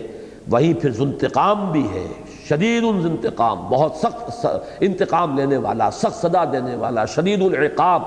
تو یہاں وقارا، اللہ کی شان جلالی، اللہ کی عظمت کا ظہور نہ ہو جائے کہیں، اور اللہ تعالیٰ کی وہ غیرت جو ہے وہ کہیں جوش میں نہ آ جائے کہ جس کے نتیجے میں تمہیں نسیم منسیہ کر دیا جائے۔ مَا لَكُمْ لَا تَرْجُونَ لِلَّهِ وَقَارًا، تمہیں کوئی اندیشہ نہیں رہا، تمہیں کوئی خیال نہیں، تمہیں کوئی گمان نہیں رہا، تمہیں کوئی توقع نہیں ہے کہ اللہ تعالیٰ کا جلال جو ہے کہیں وہ ظاہر نہ ہو جائے۔ وَقَدْ خَلَقَكُمْ أَطْوَارًا، حالانکہ اس نے تمہیں پیدا فرمایا ہے جیسے کہ تم جانتے ہو کہ ایک کیفیت کے بعد دوسری، دوسری کے بعد تیسری، جیسے کہ سورہ حج میں اور سورہ مومنون میں آیا ہے وَلَقَدْ خَلَقْنَا الْإِنسَانَ مِنْ سُلَالَةٍ مِّن طِينٍ ثُمَّ جَعَلْنَاهُ نُطْفَةً فِي قَرَارٍ مَّكِينٍ ثُمَّ خَلَقْنَا النُّطْفَةَ عَلَقَةً فَخَلَقْنَا الْعَلَقَةَ مُضْغَةً فَخَلَقْنَا الْمُضْغَةَ عِظَامًا فَكَسَوْنَا الْعِظَامَ لَحْمًا ثُمَّ أَنشَأْنَاهُ خَلْقًا آخَرَ فَتَبَارَكَ اللَّهُ أَحْسَنُ الْخَالِقِينَ۔ تو یہ دو صورتیں جو آپس میں جوڑے کی حیثیت رکھتی ہیں، سورہ حج اور سورہ مومنون، ان میں آپ دیکھیں گے کہ یہ مضمون انہی دو صورتوں میں بڑی خوبصورتی کے ساتھ آیا ہے۔ پہلے رکوع میں وہاں بھی ہے اور پہلے ہی رکوع میں سورہ مومنون میں بھی ہے۔ قد خلقکم اطوارا، طورا بعد طور، ایک کیفیت کے بعد دوسری، دوسری کے بعد تیسری، تمہیں کہاں سے کہاں پہنچا دیا ہے، گندے پانی کی بوند سے، اور تمہیں ایک انسان بنا کر کھڑا کر دیا ہے۔ اتنی اعلیٰ صلاحیتیں تمہارے اندر ودیت کر دی ہیں۔ الم تروا کیف خلق اللہ سبع سماوات طباقا، کیا تم نے دیکھا نہیں، کیا تم نے غور نہیں کیا، کیسے بنا دی اللہ تعالیٰ نے 7 آسمان تہ بر تہ۔ ان کے بارے میں ہر جگہ جہاں بھی الفاظ آتے ہیں میں عرض کرتا رہا ہوں کہ تاحال ان الفاظ کی حقیقت ہم پر منکشف نہیں ہوئی۔ ہمارا علم جو ہے، جو بھی اس کاسمولوجی جسے آپ کہتے ہیں یا ایسٹرونومی، اس کا علم ابھی یہاں تک نہیں پہنچا ہے کہ یہ حقیقت منکشف، لیکن ایمان ہمارا ہے کہ وقت آئے گا کہ معلوم ہوگا جب اور انسان کا علم بڑھے گا کہ یہ ہے وہ حقیقت جس کو 7 آسمانوں کی شکل میں اور اس طریقے سے قرآن مجید نے بار بار بیان کیا ہے۔ تاحال ہم اس کی اصل حقیقت کو جاننے سے قاصر ہیں اور ہمارے لیے ممکن نہیں ہے۔ یہاں پر ایمان بالغیب اور قرآن مجید پر پورا اعتماد اور یقین، بس یہی ہمارا سہارا ہے۔ 7 آسمان طباقہ، ایک دوسرے پر تہ بر تہ۔ وجعل القمر فیہن نورا، اور ان آسمانوں میں رکھ دیا اس نے چاند کو ایک روشن قندیل بنا کر، وجعل الشمس سراجا، اور اس نے بنا دیا ہے سورج کو ایک چراغ۔ یہ جو لفظ ہے چاند اور سورج کا جو تقابل قرآن مجید میں آتا ہے، یہ سورہ فرقان کے آخری رکوع میں بھی ہے۔ تبارک الذی جعل فی السماء بروجا وجعل فیہا سراجا وقمرا منیرا۔ سورج کو ہمیشہ کہا گیا چراغ۔ چراغ وہ ہے کہ جس میں کمبسٹن کا عمل جو ہے، عمل احراق، جلنے کا عمل ہو رہا ہوتا ہے، اس میں نور بھی ہے، حرارت بھی ہے۔ تو چونکہ اب سائنس ہماری جو ہے وہ اس بات کو واضح طور پر جانتی ہے، سورج تو ایک بہت بڑی بھٹی ہے، ایسی بھٹی جس کا کہ ہم تصور ہی نہیں کر سکتے، وہاں سے ہی یہ حرارت اور یہ جو نور کا جو بھی طوفان ہے وہ نکلتا ہے۔ لیکن چاند میں کوئی عمل نہیں ہے کمبسٹن کا، وہ تو ایک ٹھنڈی شے ہے، اس کے اندر جو روشنی ہے وہ بھی ریفلیکٹ ہو رہی ہے سورج کی روشنی، اس کے اندر اپنی روشنی بھی نہیں ہے۔ تو چاند اور سورج کے مابین جو فرق ہے، قرآن مجید نے اس کو بڑے نمایاں انداز میں، چاند کو کہا ہے وہ منور ہے، منیر ہے، روشن ہے، لیکن سورج جو ہے وہ چراغ ہے جس میں کہ کوئی شے جل رہی ہے۔ صرف فرق یہ ہے کہ آپ کے چراغ میں کوئی مٹی کا تیل جل رہا ہے لالٹین میں، یا چراغ کے اندر کڑوا تیل جل رہا ہے، اور وہاں کیا جل رہا ہے اس کا آپ اندازہ نہیں کر سکتے کہ اس کی کتنی حرارت ہے اور کتنی اس کے اندر طوفانی جو ہے وہ عمل احراق جو ہے کس کیفیت میں ہے۔ لیکن بہرحال جہاں تک دو الفاظ کا تعلق ہے وہ صحیح منطبق ہوتے ہیں۔ وَجَعَلَ الْقَمَرَ فِيهِنَّ نُورًا، اور اس نے ان آسمانوں کے اندر یہ ایک قندیل روشن کر دی ہے یہ چاند کی، وَجَعَلَ الشَّمْسَ سِرَاجًا، اور سورج کو بنا دیا ہے چراغ، وَاللَّهُ أَنبَتَكُم مِّنَ الْأَرْضِ نَبَاتًا، اور اللہ نے تمہیں اگایا ہے زمین سے جیسے کہ اگایا جاتا ہے۔ یہ آیت اس سورہ مبارکہ کی یہ ذرا ایسی ہے کہ جس کے بارے میں تفصیلاً غور کرنے کی ضرورت ہے۔ باقی مضامین تو قرآن مجید کے اکثر و بیشتر وہ مضامین ہیں کہ جو بار بار تکرار کے ساتھ آتے ہیں، لیکن یہ الفاظ بڑے غیر معمولی ہیں، اور اس انداز میں میرے علم میں نہیں ہے کہ کسی اور جگہ یہ انداز جو ہے انسان کی تخلیق کے ضمن میں یہ اسلوب اختیار کیا گیا ہو یا اس سے کوئی ملتا جلتا اسلوب ہو۔ وَاللَّهُ أَنبَتَكُم مِّنَ الْأَرْضِ نَبَاتًا، اللہ نے تو تمہیں اگایا ہے زمین سے جیسے اگایا جاتا ہے۔ اب اس میں ایک تو وہ لوگ کہ جن کا رجحان ہے کہ ایولیوشن جو ہے ڈاروین کا نظریہ ارتقاء کے نام سے وہ معروف ہے، لیکن اصل میں اس کے دو حصے کیے جانے چاہیے، ایک ہے نظریہ ارتقاء، ایک ہے ڈاروین کا نظریہ ارتقاء۔ ان دونوں میں بڑا فرق ہے۔ جہاں تک ارتقاء کا تعلق ہے وہ تو ہمارے علماء اور ہمارے مفکرین نے بہت پہلے اس کے بارے میں گفتگو کی ہے۔ ابن مسکوے ہو، مولانا روم ہو، بڑی صراحت کے ساتھ انہوں نے ارتقاء کا ذکر کیا ہے کہ اس کائنات کا تدریجاً یوں ارتقاء ہوا ہے، اور پھر یہ جمادات سے پھر نباتات، اور نباتات سے حیوانات، اور حیوانات سے انسان کی تخلیق جو ہے تدریجاً ہوئی ہے۔ تو ارتقاء کے ماننے والے تو بہت لوگ ہیں۔ ڈاروین کا نظریہ ارتقاء در حقیقت وہ ارتقاء کی جو میکینزم ہے، اس کی جو شکل ہے، جو اس کا پروسیس بنتا ہے، اس کی توجیہ ہے۔ اس نے اس کو بیان کیا ہے دو اصطلاحات کے حوالے سے، ایک تو اسٹرگل فار ایگزسٹنس اور ایڈیپٹیشن، کہ تمام اس دنیا کے اندر حیوانات کے مابین ایک کشمکش جاری ہے اپنے آپ کو برقرار رکھنے کے لیے۔ چیزیں کم ہیں، کمپٹیشن بہت ہے، تو جو بھی ان میں سے سروائیول آف دی فٹسٹ، جو اس میں سے نہایت فٹ ہوگا وہی سروائیو کرے گا، باقی ختم ہو جائیں گے۔ تو حالات جب بدلتے ہیں تو جو اپنے اندر حالات کے ساتھ سازگاری پیدا کر کے اور اپنے وجود کو مناسب بنا لیتا ہے بدلے ہوئے حالات کے، وہ بچ جاتا ہے، باقی جس کے اندر یہ ایڈیپٹیشن کی صلاحیت نہیں ہے وہ ختم ہو جاتا ہے۔ تو struggle for existence, survival of the fittest, اور ایڈیپٹیشن کے ذریعے سے نئے جو وہ اپنے اوصاف پیدا کرتا ہے وہ جاندار اپنے اندر ماحول کے ساتھ سازگاری اختیار کرنے کے لیے، یہ تھوڑے تھوڑے بڑھتے چلے جاتے ہیں اور نسلاً منتقل ہوتے ہیں، یہاں تک کہ ان کے اندر اتنی بڑی تبدیلی ہو جاتی ہے کہ ایک بالکل نئی نوع وجود میں آ جاتی ہے۔ یہ در حقیقت اس کا فلسفہ یہ ہے کہ اس نے توجیہ کی ہے ایولیوشن کی، لیکن یہ وہ شے ہے کہ جسے آج تک ثابت نہیں کیا جا سکا۔ اس لیے کہ سائنس میں تو آپ کو معلوم ہے اصول یہ ہے کہ جو آپ کا ہائپوتھیسس ہے، جو آپ کا نظریہ ہے، اس نظریے میں جو چیز بنیادی ہے اسے آپ ایکسپیریمنٹ سے ثابت کر دیجئے، تب اب وہ ایک ثابت شدہ حقیقت مانا جائے گا۔ لیکن اگر اس کو آپ ثابت نہیں کر سکتے تو ایک اسپیکولیشن ہے، ایک نظریہ ہے، نظریے کی حیثیت سے برقرار رہے گا، لیکن یہ کہ اس کو لوگ رد بھی کریں گے۔ چنانچہ ڈاروین کا نظریہ جو ہے وہ خود بایولوجی کے میدان میں رد کیا گیا ہے، اور بہت سے دوسرے متبادل جو ہے نظریات پیش کیے گئے، اس لیے کہ یہ ثابت نہیں ہو سکا کہ ایکوائرڈ کریکٹر جو ہوتا ہے، کوئی حیوان اپنے اندر جو نئی چیز پیدا کرتا ہے، وہ آیا نسلاً منتقل ہو سکتی ہے؟ وہ آگے نسلاً منتقل نہیں ہوتی، وہ اس انڈیویجول تک رہ جاتی ہے، بات آگے نسلاً منتقل نہیں ہوتی۔ اگر تو یہ ثابت کر دیا جائے ایکسپیریمنٹیشن سے کہ منتقل ہو سکتی ہے، تب تو ڈاروین کا جو یہ نظریہ ہے یہ گویا کہ ثابت ہو جائے گا۔ لیکن جب تک اس کو اسٹیبلش نہ کیا جائے تجربے سے، اس وقت تک وہ نظریہ محض ایک نظریہ ہے۔ لیکن اصل شے اس کو علیحدہ رکھ دیجئے، میرے نزدیک چونکہ میرا رجحان ہے اس بات کی طرف کہ میں ارتقاء کو ماننے والوں میں سے ہوں، اور ارتقاء کے اندر میرے نزدیک جو شے تبدیلی پیدا کرتی ہے وہ امر اللہ ہے، کن فیکون۔ اللہ تعالیٰ تدریجاً ایک کے بعد دوسری، دوسری کے بعد تیسری، ایک سے دوسری جو نوع پیدا کر رہا ہے، اس میں یہ نہیں ہوتا ہے کہ ایکوائرڈ کریکٹر جو ہے خود بخود ٹرانسمٹ ہو جائیں، بلکہ اس کے اندر تبدیلی ہر مرحلے پر لفظ کن کے ذریعے سے، اللہ کے امر کے ذریعے سے وہ تبدیلی آتی ہے۔ اس بات کو اگر سمجھ لیا جائے، اس کو مان لیا جائے، تو پھر نظریہ ارتقاء کے اندر نہ کوئی کفر رہا نہ کوئی شرک رہا۔ اس کی اسلام کے ساتھ اب کوئی یوں سمجھیے کہ مقابلے یا مخالفت کا مسئلہ نہیں۔ اس کی مثال جو میں دیا کرتا ہوں وہ یہ ہے کہ ایک تصور تو یہ ہے کہ کوئی اوپر سے کوئی دیوتا ہے یا دیوی ہے یا اللہ ہے، کوئی چھاج ہے، اس میں سے وہ پانی برسا رہا ہے، ایک یہ تصور ہو سکتا ہے، توہماتی تصور۔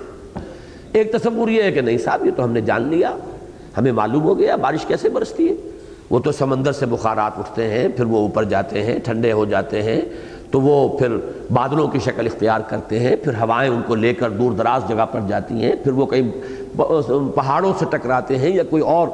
ایٹماسفیرک کنڈیشنز کی تبدیلی کی وجہ سے وہ بارش کی شکل میں یا برف کی شکل میں زمین پر آ جاتے ہیں۔ یہ ایک سائیکل ہے۔ پھر وہ برف پگھلتی ہے یا بارش پانی کا جو ہے وہ آتا ہے، وہ فضا کو دھوتا ہوا اور زمین کے مختلف ندیوں نالوں میں سے ہوتا ہوا پھر اور دریاؤں سے ہوتا پھر سمندر میں پہنچ جاتا ہے۔ یہ تو ایک سرکل ہے، یہ ایک سرکل ہے جو چل رہا ہے، واٹر سائیکل۔ اب یہ کہ اگر تو آپ یہ سمجھیں کہ یہ خود بخود ہو رہا ہے تو یہ کفر ہوگا۔ اگر آپ یہ کہیں کہ یہ سب کچھ اللہ کر رہا ہے، یہ اذن رب سے ہے، یہ قانون اللہ کا بنایا ہوا ہے، تو اس قانون کو مان کر اس کے معنی نفی نہیں ہو جائیں گے اللہ کی قدرت کے یا اللہ کی الوہیت کے یا اللہ کی حاکمیت کے، بلکہ اللہ نے یہ قاعدہ بنایا، اللہ نے یہ قانون بنایا۔ اسی طرح ارتقاء میں اگر حکم خداوندی، اذن خداوندی کو آخری فیصلہ کن بات مانی جائے تو پھر اس کے بعد اس میں کوئی کفر یا الحاد نہیں ہے۔ لیکن اگر یہ سمجھا جائے کہ یہ آٹومیٹک خود بخود اس طریقے سے ہو رہا ہے جیسے کہ ڈارون نے کہا، تو یقیناً پھر وہ مذہب سے اور مذہب کی تعلیمات سے بہت دور لے جاتا ہے انسان کو۔ اور آج مغرب میں سب سے بڑا المیہ یہی ہے۔ در حقیقت مذہب سے سب سے زیادہ دور کرنے والی شے سائنس کے میدان میں یہ نظریہ ارتقاء ہے اور کوئی دوسری شے نہیں ہے۔ فزکس کے میدان میں کوئی شے ایسی نہیں ہے کہ جو مذہب سے آپ کو دور لے جانے والی ہو۔ کیمسٹری کے میدان میں کوئی شے ایسی نہیں ہے جو ٹکراتی ہو مذہب کے ساتھ۔ یہ صرف یہی معاملہ ہے کہ ڈارون کے نظریہ ارتقاء نے جو توجیہ پیش کی ہے اس کے نتیجے میں الحاد اور کفر جو ہے وہ خود بخود ذہنوں کے اندر بیٹھ جاتا ہے۔ امریکہ جیسے ملک کے اندر ایک بڑا سٹرونگ ریزنٹمنٹ ہے کہ تم ہائی اسکول کے لیول پر نظریہ ارتقاء پڑھا دیتے ہو ہمارے بچوں کو، نتیجتاً مذہب کی کوئی بنیادی ان کے ذہن میں نہیں رہتی، اس کی بنیاد ہی ختم ہو جاتی ہے۔ لہذا وہاں ہمیشہ کنٹروورسی چلتی رہتی ہے کہ جو لوگ بھی کچھ مذہبی مزاج کے وہ کہتے ہیں کہ نظریہ ارتقاء ہائی اسکول لیول پر نہ پڑھایا جائے، یہ ابھی کچا ذہن ہوتا ہے، اور ہائی اسکول وہاں پر ہوتا ہے وہ 12 سال والا۔ تو یہ جو ایف اے یوں سمجھیے، آج کل ہمارے یہاں بھی فیصلہ ہو گیا کہ تمام ہائی اسکول جو ہیں وہ ایف اے تک ان کو اپ گریڈ کر دیا جائے گا، تو وہاں پر پہلے ہی سے ایسا ہے۔ یہ جو ذہن ہے ابھی پختہ تو ہوتا نہیں اور بہت ریسیپٹیو ہوتا ہے، جو چیز آتی ہے ذہن میں بیٹھ جاتی ہے۔ اس مرحلے پر تم پڑھاتے ہو تو وہ تو اسے سمجھتا ہے کہ بس یہی واقعہ ہے اور ایمان لے آتا ہے، اور جس نے اس چیز کو اس شکل میں مان لیا اب اس کے لیے دین اور آخرت اور اللہ اور خدا اور یہ سب تمام چیزیں جو ہیں وہ بالکل یوں سمجھیے کہ irrelevant ہو جاتی ہیں، ان کا کوئی بحث کا موقع ہی نہیں۔ تو یہ تصور ذہن میں رکھیں۔ باقی اس آیت کے اندر ایک نقشہ ہے، دیکھیے پودا، پلانٹ اور کوئی حیوان، اس میں فرق کیا ہے؟ باقی سارا میکینزم وہی ہے۔ پلانٹ جو ہے وہ گویا کہ گڑا ہوا ہے زمین میں، وہ ہل نہیں رہا ہے۔ باقی تو سارا میکینزم، بایولوجی آپ کو معلوم ہے، بایولوجی جو علم الحیات 2 حصوں میں تقسیم کریں گے، زوالوجی اور باٹنی۔ وہ علم نباتات ہے، یہ علم الحیوانات ہے، دونوں کو گروپ کرتے ہیں بایولوجی کے اندر کہ لائف اس میں بھی ہے، لائف اس میں بھی ہے۔ لیکن یہ پودا جو ہے یہ گڑا ہوا ہے ایک جگہ، جبکہ حیوان چل رہا ہے۔ باقی تو ساری فزیولوجی وہی کی وہ ہے۔ اس اعتبار سے اس کے اندر انبتکم من الارض نباتا ایک گویا کہ اشارہ ضرور موجود ہے کہ اس طریقے سے تدریجاً ارتقاء ہو کر انسان تک یہ عمل جو ہے تخلیق انسان تک پہنچا ہے۔ اور اگر اس طرف ذہن نہ آئے یا آدمی نہ چاہے اس انداز میں سوچنا، تب بھی ایک مفہوم موجود ہے، اور اس کا تقابل ہوگا آگے جو آیت آ رہی ہے کہ بعث بعد الموت میں تو اللہ تعالیٰ تمہیں قبر سے نکال لے گا جیسے نکالا جاتا ہے۔ وہاں یہ نہیں ہوگا کہ پھر بچے کی شکل میں کوئی آئے، پھر اس کی تدریجاً ترقی ہو، جیسے پودا ہے بڑھ رہا ہے، بڑھتا چلا جا رہا ہے، ابھی وہ صرف 2 پتیاں تھیں، پھر آگے بڑھا، پھر آگے بڑھا، پھر تناور درخت بنا۔ اسی طریقے سے انسان کا بچہ ہے، وہ پیدا ہوا تو بہت ہی یوں سمجھیے کہ عاجز اور لاچار، بڑی مشکل سے تو وہ کھڑا ہونا سیکھتا ہے، پھر وہ بڑھتا ہے، اس کا قد جو ہے اونچا ہوتا چلا جاتا ہے۔ یہ اس تخلیق اول میں تو ایسا ہے، واللہ انبتکم من الارض نباتا۔ یہاں تو تم جیسے پودا اوپر پروان چڑھتا ہے اور اوپر جاتا ہے، ایسے ہی تم نے بھی 20 سال لیے ہیں اپنے اس قد تک پہنچنے میں یا اپنے اس جسم کی اس پختگی کو پہنچنے میں۔ لیکن قیامت کے دن بعث بعد الموت جب ہوگا تو وہ تو اللہ نکال لے گا. یخرجکم اخراجا، پھر وہاں جو ہے انبتکم نباتا والی بات نہیں ہوگی. پھر یہ وقت جو ہے اس میں نہیں لگے گا تمہاری اپنی اس پوری جو شخصیت ہے اس تک پہنچنے کے لیے. تو اس کے تقابل کے لیے بھی یہ لفظ جو ہے بہت ہی مناسب ہے کہ تمہیں یہاں تو اس نے اگایا ہے جیسے اگایا جاتا ہے، جیسے پیڑ تدریجاً بڑھتا ہے ایسے ہی تم بھی بڑھے ہو. لیکن یہ ہے کہ وہاں جب معاملہ ہوگا تو اس کے لیے الفاظ بعد میں آ رہے ہیں. بہرحال اس میں ایک اشارہ موجود ہے اس ارتقاء کی طرف بھی. ایک تو ہے ایک فرد کا پودے کی طرح آگے بڑھنا، ایک ہے اس پوری جو حیواناتی کنگڈم ہے، اینیمل کنگڈم، اس کے اندر تدریجاً ارتقاء ہوتے ہوئے. اور عجیب بات یہ ہے کہ یہ بایولوجی میں بھی اس کو کہا جاتا ہے ٹری آف ایولیوشن. یہ درخت ہے ارتقاء کا، اور اس ٹری آف ایولیوشن کے ٹاپ پر ہومو سیپینس، ہومو سیپینس جو ہے وہ انسان کا بایولوجیکل نیم ہے. Homo sapiens stands at the top of that evolution tree. تو وہاں بھی ایک تصور جو ہے وہ درخت ہی کا دیا جاتا ہے، اور اس میں سے شاخیں نکلتی ہیں درخت میں سے. تو مختلف مراحل پر مختلف سپیشیز جو ہے علیحدہ ہوتی چلی گئی، لیکن درخت جو ہے ابھی بڑھتا چلا جا رہا ہے یہاں تک کہ اس کے ٹاپ پر ہومو سیپینز آیا. تو واللہ انبتکم من الارض نباتا، اس میں وہ رنگ بھی موجود ہے. اور یہ کہ عام معنی میں یہ بھی کہ جس طرح پودا تدریجاً بڑھتا ہے اور بلند سے بلند تر ہوتا ہے یہاں تک کہ اپنی وہ جو پوری اس کی ہے اونچائی وہاں تک پہنچ جاتا ہے، اسی طرح تمہیں بھی اللہ نے اسی طرح اگایا ہے. فرق صرف یہ ہے کہ تم چلتے پھرتے اگے ہو، بڑھے ہو، اور وہ پودا جو ہے وہ ایک جگہ پر گڑا ہوا جو ہے وہ بڑھتا ہے، اور اس کے سوا کوئی فرق نہیں. واللہ انبتکم من الارض نباتا ثم یعیدکم فیہا، پھر وہ تمہیں اس کے اندر دوبارہ لے جائے گا. وَيُخْرِجُكُمْ اِخْرَاجًا، اور تمہیں نکال لے گا جیسے نکالا جاتا. یہ گویا کہ ایسے جیسے کسی جگہ پر صندوق میں کوئی چیز رکھی ہوئی اور نکال لی. اب اس میں کوئی ارتقاء وغیرہ کا مسئلہ نہیں ہے. وہ جو باعث بعد الموت ہے وہ دفعتاً ہے، وہ اچانک ہوگی. اس کے اندر یہ ارتقائی عمل نہیں ہوگا، نہ وہ ارتقاء لمبا عمل، اور نہ یہ ایک فرد کا ارتقاء جو ہو رہا ہے کہ وہ اتنا وقت لیتا ہے اپنی قوت اور شدت کو پہنچنے میں، وہ نہیں. وہ یخرجکم اخراجا، تمہیں وہاں سے نکال لے گا جیسے نکالا جاتا ہے. جیسے کوئی چیز بنی بنائی کہیں موجود ہے اور وہاں آپ نے ہاتھ ڈالا اور نکال لیا، ایسے ہی اللہ تعالیٰ تمہیں اس زمین سے دوبارہ نکال لے گا. واللہ انبتکم من الارض نباتا ثم یعیدکم فیہا ویخرجکم اخراجا واللہ جعل لکم الارض بساطا، اور اللہ تعالیٰ نے تمہارے لیے زمین کو ایک فرش بنا دیا ہے، بچھونا بنا دیا ہے. اس میں تمہارے لیے ساری چیزیں، تمہاری آسائش کی، آرام کی، تمہاری ساری ضروریات. آج کل تو آپ نے سنا ہوگا ایسے بیڈز بنتے ہیں، ان کے $10,000 اس کی ایک بیڈ کی قیمت ہوتی ہے کہ اسی میں سب کچھ اس بیڈ کے اندر ہی سب کچھ ہے. ایک بٹن دبائیے تو یہ ہو گیا، اور دوسرا بٹن دبائیے تو یہ چیز نکل آئی، اور تیسرا بٹن دبائیے تو وہیں پہ بیٹھے بیٹھے بیڈ کے اندر وہ ساری آپ کی ضرورتیں پوری ہو جاتی ہیں. تو اللہ تعالیٰ نے ایسا بستر بنایا ہے اس زمین کو کہ اس کے اندر تمہاری تمام ضروریات اس نے فراہم کر دی ہیں. واللہ جعل لکم الارض بساطا لتسلکوا منہا سبلا فجاجا، تاکہ تم اس کے اندر چلو اور وہ راستے، تنگ راستے، فج کہتے ہیں گھاٹی کو، فج عمیق یہ لفظ آیا ہے سورہ حج میں بھی کہ دو پہاڑوں کے درمیان. اور خاص طور پر چونکہ مخاطب اول جو ہے قرآن مجید کے وہ حجاز کے لوگ ہیں، عرب کے لوگ ہیں، اور حجاز جو ہے پہاڑی سلسلوں پر مشتمل ہے. تو ان میں جو بھی راستے بنتے ہیں وہ در حقیقت گھاٹی کی شکل میں ہوتے ہیں، ادھر بھی پہاڑ ادھر بھی پہاڑ، کہیں اوپر جا کر پھر وہ درے کی شکل بن جائے گی.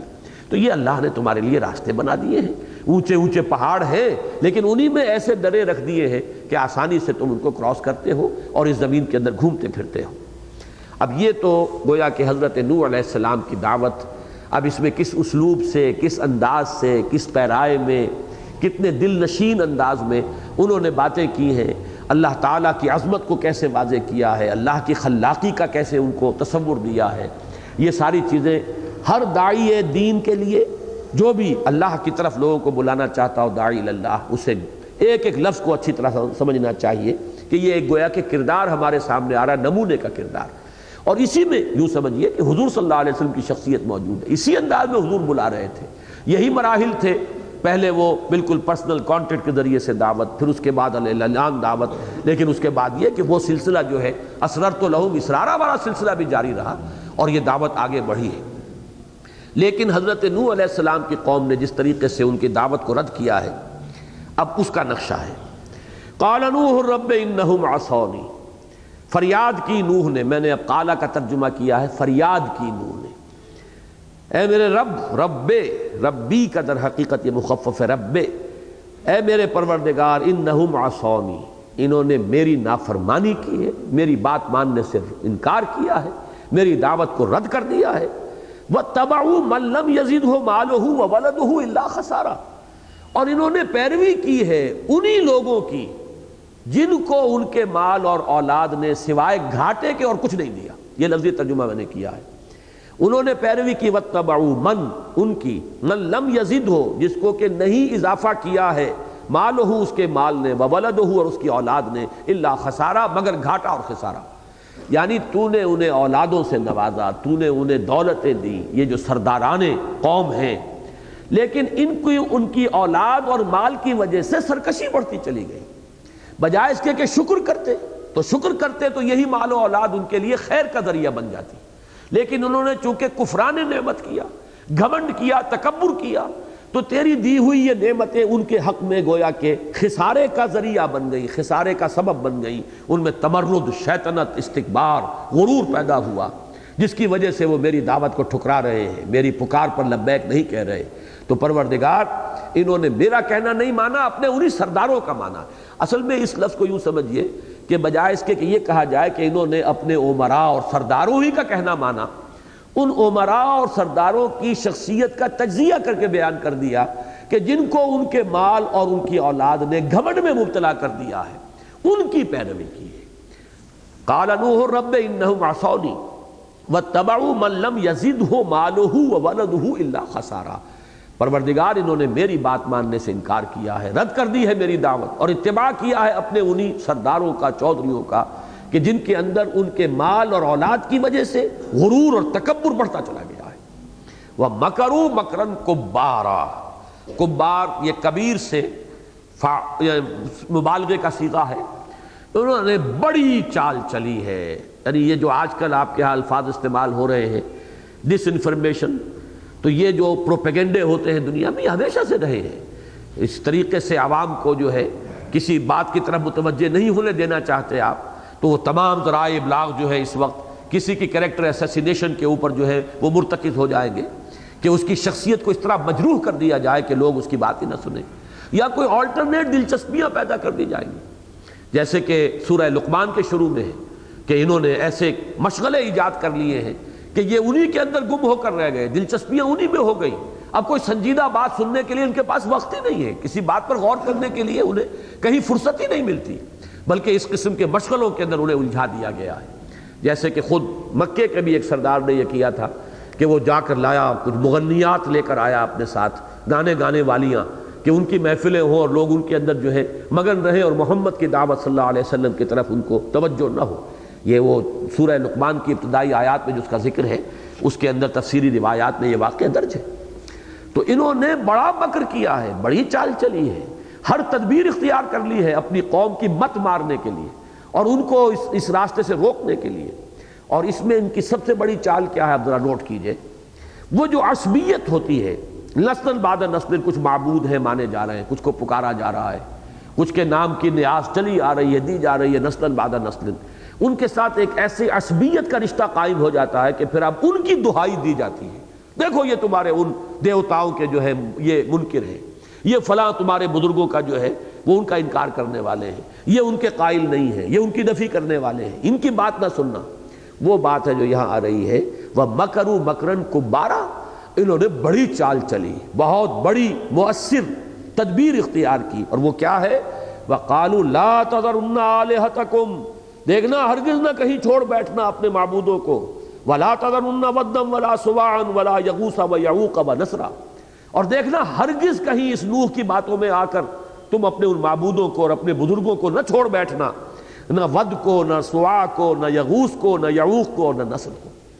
یہ 5 ان کے بڑے بڑے بت تھے، بڑے بڑے دیوتا تھے، اور تقریباً اس پر اجماع ہے تمام مفسرین کا کہ یہ اولیاء اللہ تھے قوم نوح کے، بہت اونچی شخصیت ہیں، اللہ والے لوگ، بزرگان دین جنہیں کہا جاتا ہے۔ لیکن ان کے انتقال کے بعد اب ان کے لیے استھان بنے، پہلے قبریں پوجی، اور قبروں کے بعد ایک قدم آگے کہ ذرا ان کی مورتیاں بھی بنا کر رکھ دی جائیں، تاکہ وہ ارتکاز توجہ جو ہے ان کے ساتھ جب ہمیں لو لگانی ہے تو ارتکاز توجہ میں ہمیں مدد مل جائے۔ اور یہاں آپ دیکھیں گے میں نے اپنی آنکھوں سے بہت ہی، ویسے میں ان کی نیکی سے ان کی دینداری سے بہت متاثر تھا، ایک صاحب ہمارے درس میں بہت شروع میں جب یہاں پہ ہم نے اکیڈمی کا آغاز کیا آیا کرتے تھے، لیکن ایک مرتبہ ان کے گھر گیا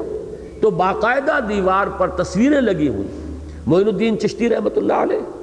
اور ان کے جو خلیفہ تھے جو دہلی میں مدفون ہیں، اور تیسرے یہ بابا فرید الدین گنج شکر، ان تینوں کی تصویریں لگی ہوئی ہیں، ان پر ہار ڈلے ہوئے ہیں، جیسے ہندوؤں کے ہاں ٹھا کر بیٹھے ہوئے ہوتے ہیں، ان کے بت جو ہے وہ رکھے ہوتے ہیں کسی طاق کے اندر سجائے ہوئے، اور جا کے ان کو ڈنڈوت کرتے ہیں۔ یہ معاملہ جو ہے ہمارے ہاں ان بزرگوں کی یہ تصویریں جو ہے موجود ہیں۔ ایران میں تو خیر حضرت علی اور حضرت فاطمہ کی تصاویر ہیں جو بازار میں بکتی ہیں اور وہ ان کے گھروں میں آویزاں ہوتی ہیں۔ باقی میں کبھی نہ مانتا اگر میں نے اپنی آنکھ سے نہ دیکھا ہوتا ایک صاحب کے گھر میں اس طریقے سے ان تصویروں کو لگے، وہ تصویر نہیں، ہار پڑے ہوئے ان تصویروں کے اوپر، گویا کہ بعین ہی وہی کام کے جو یہ ہندو اپنے بتوں کے ساتھ کرتے ہیں وہ ہماری تصویروں کے ساتھ ہوا ہے۔ تو فرق تو صرف اتنا ہی ہے کہ ارتکاز توجہ کے لیے انہوں نے کہا ہم انہیں کوئی خدا تھوڑے مانتے ہیں، یہ بزرگ ہیں، اہل اللہ ہیں، یہ ہماری سفارش کریں گے اور ہم ان کے جو ہے ان کے وسیلے سے اللہ تعالیٰ کا قرب حاصل کر سکتے ہیں، لہذا ان کے لیے ذرا ہم یعنی to show some respect for them ہم نے یہ چیزیں ایجاد کر لی۔ یہی فلسفہ بت پرستی کا بڑے مدلل انداز میں ڈاکٹر رادھا کرشنن نے دنیا کے سامنے پیش کیا کہ کون احمق سمجھتا ہے کہ یہ پتھر کی مورتی جو ہے اس میں کچھ ہے، یہ تو خود ہم تراشتے ہیں، لیکن یہ تو اصل میں صرف کنسنٹریشن، توجہ کے ارتکاز کے لیے، میڈیٹیشن کے لیے، مراقبے کے لیے ایک خوگرے پیکرے محسوس تھی انسان کی نظر، مانتا پھر کوئی اندیکھے خدا کو کیوں کر، یہ جو شکوہ کی نظم میں علامہ اقبال کا شعر ہے کہ خوگرے پیکرے محسوس تھی انسان کی نظر، تو یہ ہم نے ایک پیکرے محسوس سامنے رکھ لیا ہوتا ہے، اصل میں تو ہم دیوتاؤں کے ساتھ لو لگانا چاہتے ہیں اپنی توجہ کے ارتکاز کے ساتھ، یہ صرف ذریعہ ہیں۔ تو اس طریقے سے ہوتے ہوتے وہ بت پرستی جو ہے قوم نوح میں رائج ہوئی، اور ان بتوں کے بارے میں مزید تحقیق یہ ہے کہ یہ نام اتنے پختہ ہوئے کہ حضرت نوح کی قوم تو ساری ہلاک ہو گئی وہ، لیکن یہ نام چلے اور عرب میں مختلف قبیلوں کے بتوں کے یہی نام تھے۔ معلوم ہو رہا ہے وہ تسلسل جو ہے ان کا، وہ کلچرل کنٹینیوٹی جو ہے وہ برقرار رہی ہے۔ یہی ود اور یہی سوا اور یغوث مختلف قبیلوں کے یہ دیوتا تھے، اور ان کے بت جو ہے مختلف جگہوں پر رکھے ہوئے تھے، انہیں پوجا جاتا تھا۔ تو انہوں نے یہ کہا کہ دیکھنا کہیں ان کی بات میں نہ آ جانا، یہ تمہیں جو ہے دور کر دینا چاہتے ہیں، منقطع کر دینا چاہتے ہیں اپنے ان معبودوں سے۔ تمہارے معبود ود اور سوا اور یغوث اور یعوق اور نصر، پوری طرح ان کے وفادار رہو۔ میں نے یہاں 2 آیتیں اور نوٹ کی ہیں۔ سورہ انبیاء میں حضرت ابراہیم علیہ السلام کے بارے میں بھی پھر یہی فیصلہ کیا تھا قوم نے، قالوا حرقوہ وانصروا آلہتکم ان کنتم فاعلین۔ جب حضرت ابراہیم علیہ السلام نے ان کے بتوں کا وہ حشر کیا، سب کو توڑ پھوڑ کر اور صرف ایک کو باقی رہنے دیا، پھر جب پیشی ہوئی ہے قوم کے سامنے اور جب لاجواب بھی ہو گئے، حضرت ابراہیم کی بات کا کوئی جواب نہیں تھا، لیکن کہا کیا؟ حرقوہ، جلا دو اس کو، جلا کے راکھ کر دو، وانصروا آلہتکم، اپنے معبودوں کی مدد کرو، یہ وقت آ گیا ہے، کھڑے ہو جاؤ اپنے معبودوں کے لیے، ان کی حرمت کے لیے، کٹ مرو ان کی حرمت کے اوپر، وانصروا آلہتکم ان کنتم فاعلین، اگر تمہیں کچھ کر گزرنا ہے۔ اور سورہ صاد میں فرمایا گیا وَانطَلَقُ الْمَلَأُ مِنْهُمْ أَنِ امْشُوا وَاصْبِرُوا عَلَىٰ آلِهَتِكُمْ۔ جب حضور صلی اللہ علیہ وسلم نے دعوت دی تو لوگا جی چلو چلو یہاں سے، یہ ہمارے معبودوں سے منحرف کرنا چاہتا ہے ہمیں، اپنے معبودوں پر جمے رہو، وَانصُرُوا وَاصْبِرُوا عَلَىٰ آلِهَتِكُمْ، اپنے معبودوں پر جمے رہو، اپنے معبودوں پر پوری طرح ان کے ساتھ منسلک رہو، جڑے رہو۔ یہی بات وہ ہے جو یہاں آئی، وَقَالُوا لا تذرن آلہتکم ولا تذرن ودا ولا سواعا ولا یغوث ویعوق ونسرا وقد اضلوا کثیرا ولا تزد الظالمین الا ضلالا۔ اور پروردگار انہوں نے بہت سو کو گمراہ کر دیا۔ اضلوا کا فاعل جو ہے بت بھی ہو سکتے ہیں، اس لیے کہ حضرت ابراہیم علیہ السلام کی دعا میں یہ لفظ آیا ہے انہن اضللن کثیرا من الناس، پروردگار ان بتوں نے، وجنبنی و بنی ان نعبد الاصنام، پروردگار مجھے اور میری اولاد کو، میری نسل کو بچائے رکھیو اس سے کہ ہم بتوں کی پرستش کریں۔ انہم اضللن کثیرا من الناس، انہوں نے تو بہت لوگوں کو گمراہ کیا ہے۔ تو یہ اضلوا کے اندر ہو سکتا ہے کہ اس کی ضمیر اس آیہ مبارکہ پر اگر قیاس کیا جائے تو ان بتوں ہی کی طرف جائے، یا یہ کہ ان لیڈروں کی طرف کہ جنہوں نے یہ کہا کہ اپنے بتوں کے اوپر جمے رہو، ڈٹے رہو، پورے استقلال کے ساتھ اپنے موقف پر، اپنے آباء و اجداد کی جو رسمیں اور ریتیں ہیں ان کے اوپر جمے رہو، تو یہ ہو سکتا ہے کہ ان کے ان لیڈروں اور ان کے ان عمراء اور سرداروں کی طرف اس کی ضمیر جو ہے ضمیر فاعلی اس کی طرف ہو۔ وَقَدْ أَضَلُّوا كَثِيرًا وَلَا تَزِدِ الظَّالِمِينَ إِلَّا ضَلَالًا، اور اے رب میرے اب تو ان ظالموں کے لیے مت اضافہ کیجو مگر مزید گمراہی کا۔ یہ ہے تلخ ترین دعا جو اب شروع ہو رہی ہے۔ اس دعا کے لیے آپ کو قرآن مجید میں دوسری نظیر ملے گی۔ یہ نہیں کہا جا رہا کہ اللہ ان پر عذاب بھیج دے، بلکہ کہا کیا جا رہا ہے اب ان کا اضافہ گمراہی ہی کا ہونا چاہیے، اور گمراہ ہو یہ بدبخت، اس لیے کہ اگر تو نے اب انہیں ہدایت کی توفیق دے دی تو پھر تو یہ بچ گئے۔ یہی بات اب میں آپ کو وہ سورہ یونس میں جو حضرت موسیٰ علیہ السلام کی دعا آئی تھی میں وہ چاہتا ہوں کہ آپ کے سامنے رکھوں۔ ربنا اطمس علی اموالہم واشدد علی قلوبہم فلا یؤمنوا حتی یروا العذاب الالیم۔ حضرت موسیٰ علیہ السلام نے دعا کی تھی پروردگار اب ان کے مالوں کو تو ملیا میٹ کر دے، ان کے اموال، ان کی جائیدادیں مٹا دے ان کو، اور واشدد علی قلوبہم ان کے دلوں پر گرہ لگا دے کہ یہ ایمان نہ لائیں جب تک کہ وہ عذاب کو اپنی آنکھوں سے نہ دیکھ لیں۔ یعنی یہ اس درجے ہم پر انہوں نے ظلم کیا ہے، زیادتیاں کی ہیں، اتنے مظالم ڈھائے ہیں، اور میری دعوت کو اس طرح رد کیا ہے، اس حد درجے تک انکار اور اعراض جو ہے اس تک پہنچ گئے ہیں کہ اب اگر ان کے لیے ہدایت کا دروازہ کھل گیا تو اس کا مطلب یہ ہے کہ جن پر انہوں نے ظلم ڈھائے ہیں وہ تو گویا کہ اب انہیں کوئی بدلہ نہیں مل سکے گا، ان کے تو سارے گناہ معاف ہو جائیں گے۔ لہذا پروردگار اب ان کے لیے ہدایت کا دروازہ بند کر دے، واشدد علی قلوبہم، ان کے دلوں کے اوپر ایسی سختی پیدا کر دے، ایسی مہر لگا دے، لا یؤمنوا فلا یؤمنوا حتی یروا العذاب العلیم، کہ اب یہ ایمان نہ لائیں جب تک کہ دردناک عذاب کو دیکھ نہ لیں، اس لیے کہ دیکھنے کے بعد ایمان لانا بیکار ہے، اس سے کوئی نتیجہ نہیں نکلتا۔ چنانچہ فرعون کا معاملہ یہی ہوا، جب غرق ہو رہا تھا اس نے کہا کہ میں ایمان لایا موسیٰ اور ہارون کے رب پر، لیکن آلان کیا اب ایمان لا رہے ہو؟ اب ایمان لانا جو ہے وہ تو قطعاً مفید نہیں، وہ تمہارے اب اس عذاب کے اندر اس سے کوئی کمی نہیں آئے گی۔ وہی دعا ہے وَلَا تَزِدِ الظَّالِمِينَ إِلَّا ضَلَالًا، اے رب اب ان کی سرکشی، ان کا استکبار، ان کے یہ پروپیگنڈے، ان کا یہ استہزاء اور تمسخر جو میرا یہ کرتے رہے ہیں، جو ہم پر انہوں نے تشدد کیا، اس درجے کو پہنچ چکا ہے کہ اب ان پر ہدایت کا دروازہ نہیں کھلنا چاہیے، اب تو ان کی گمراہی ہی میں اضافہ ہونا چاہیے تاکہ یہ سخت سے سخت تر عذاب کے مستحق ہو جائیں۔ اب اس کو اندازہ کر لیجئے کہ نبی سے زیادہ کوئی شفیق اور رحیم نہیں ہوتا اپنی قوم کے حق میں، لیکن ایک وقت آتا ہے، یہی میں نے پچھلی مرتبہ کہا تھا کہ حضور صلی اللہ علیہ وسلم کے بارے میں بھی بعض چیزیں جو بالکل ایک یوں سمجھیے کہ ما فوق البشر اور ما فوق الفطرت تصورات ہمارے ذہن میں پیدا کر لیے گئے کہ حضور نے تو پوری عمر کسی کو بد دعا نہیں دی، حالانکہ بات غلط ہے۔ سیرت کی روایات سے ثابت ہے حضور نے اپنے چچا کے بیٹے ابو لہب کے بیٹے کے لیے بد دعا کی، اس لیے کہ اس نے کھڑے ہو کر حضور کے سامنے جو ہے ایک تو یہ کہ رشتے چھوڑے، آپ کی دونوں صاحبزادیوں کا رشتہ ابو لہب کی 2 بیٹیوں کے ساتھ تھا، انہوں نے آ کے حضور کو سامنے کھڑے ہو کر بدتمیزی بھی کی، گستاخی کی، اور علی اعلان، اور یہ سمجھیے اس معاشرے کے اندر یہ رشتے کا چھوٹ جانا کس قدر توہین آمیز معاملہ ہے۔ جب یہ کیا تو حضور نے پھر اس کے لیے ان 2 میں سے ایک جس نے کہ وہ زیادہ گستاخی کی تھی بد دعا کی کہ پروردگار اپنے کتوں میں سے کسی کتے کو اس پر تو مسلط کر دے۔ چنانچہ وہ قافلے کے ساتھ گیا ہوا تھا شام کی طرف تجارت میں، راستے میں کہیں ٹھہرا ہے اور ایک شیر نے اسے پھاڑ کھایا۔ اسی طریقے سے جیسا کہ میں کل بیان کر چکا ہوں پچھلے درس میں کہ غزوہ احد میں حضور کے زبان مبارک سے وہ الفاظ نکل گئے، کیف یہدی اللہ قوما خضبوا وجہ نبیہم بالدم، اللہ اس قوم کو کیسے ہدایت دے سکتا ہے جس نے اپنے نبی کے چہرے کو خون سے رنگ دیا۔ اگرچہ وہاں فوراً اللہ تعالیٰ کی طرف سے بات آ گئی کہ اے نبی آپ کے ہاتھ میں فیصلہ نہیں ہے، فیصلہ ہمارے ہاتھ میں ہے، ہم جس کو چاہیں گے عذاب دیں گے، جس کو چاہیں گے توبہ کی توفیق عطا کر دیں گے۔ تو یوں سمجھ لیجئے کہ یہ کیفیت ہو جاتی ہے، حالانکہ رسول سب سے زیادہ شفیق اور رحیم ہوتا ہے اپنی قوم کے حق میں۔ اسی کی مثال حضرت موسیٰ علیہ السلام کی ہے، اس درجے حمیت تھی اپنی قوم کی، اتنی ہمدردی، اتنی محبت کہ ایک قبطی اور اسرائیلی کا جھگڑا ہو رہا تھا، اس اسرائیلی نے استغاثہ کیا ہے، مدد مانگی ہے، دہائی دی ہے، تو حضرت موسیٰ نے ایک مکہ رسید کیا اور قبطی کی جان نکل گئی۔ اس قدر اس قوم کی اپنی قوم کی محبت، حمایت، حمیت۔ لیکن اسی قوم کا معاملہ جب یہ سامنے آیا کہ اللہ کی ساری نشانیاں اور تمام معجزات دیکھنے کے باوجود جب کہا گیا کہ اللہ کی راہ میں نکلو جنگ کے لیے، اور انہوں نے بزدلی کا مظاہرہ کیا، اذهب انت وربک فقاتلا انا ہاہنا قاعدون، جاؤ موسیٰ تم اور تمہارا رب، تم جنگ کرو، ہم تو یہی بیٹھے، ہم جنگ نہیں کر سکتے۔ تو پھر جو دعا حضرت موسیٰ نے کی ہے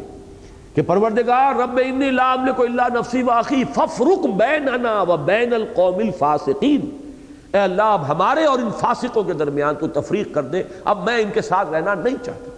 اس درجے بیزاری نبی کے اندر پیدا ہوئی ہے، اسی قوم کے لیے، اسی امت کے لیے جس کے لیے کتنی مشقتیں اٹھائی ہیں حضرت موسیٰ نے، اس کو وہاں سے بچا کر نکال کر لانے کے لیے کتنے محنتیں کی ہیں، کتنی تکلیفیں برداشت کی ہیں، لیکن یہ کہ وہی قوم جب اپنی ناہنجاری کا مظاہرہ کرتی ہے تو نبی کے اندر اس قوم سے شدید بیزاری کی کیفیت پیدا ہوگی۔ تو یہی نقشہ اس کا ہے، وَلَا تَزِدِ الظَّالِمِينَ إِلَّا ضَلَالًا، اب نہ اضافہ کی جو ان ظالموں کے لیے مگر گمراہی کا، اور گمراہ ہوں اور بھٹک جائیں اور دور نکل جائیں، تاکہ اور شدید سے شدید تر سزا کے مستحق بن جائیں۔ مما خطیئاتہم مغرقون،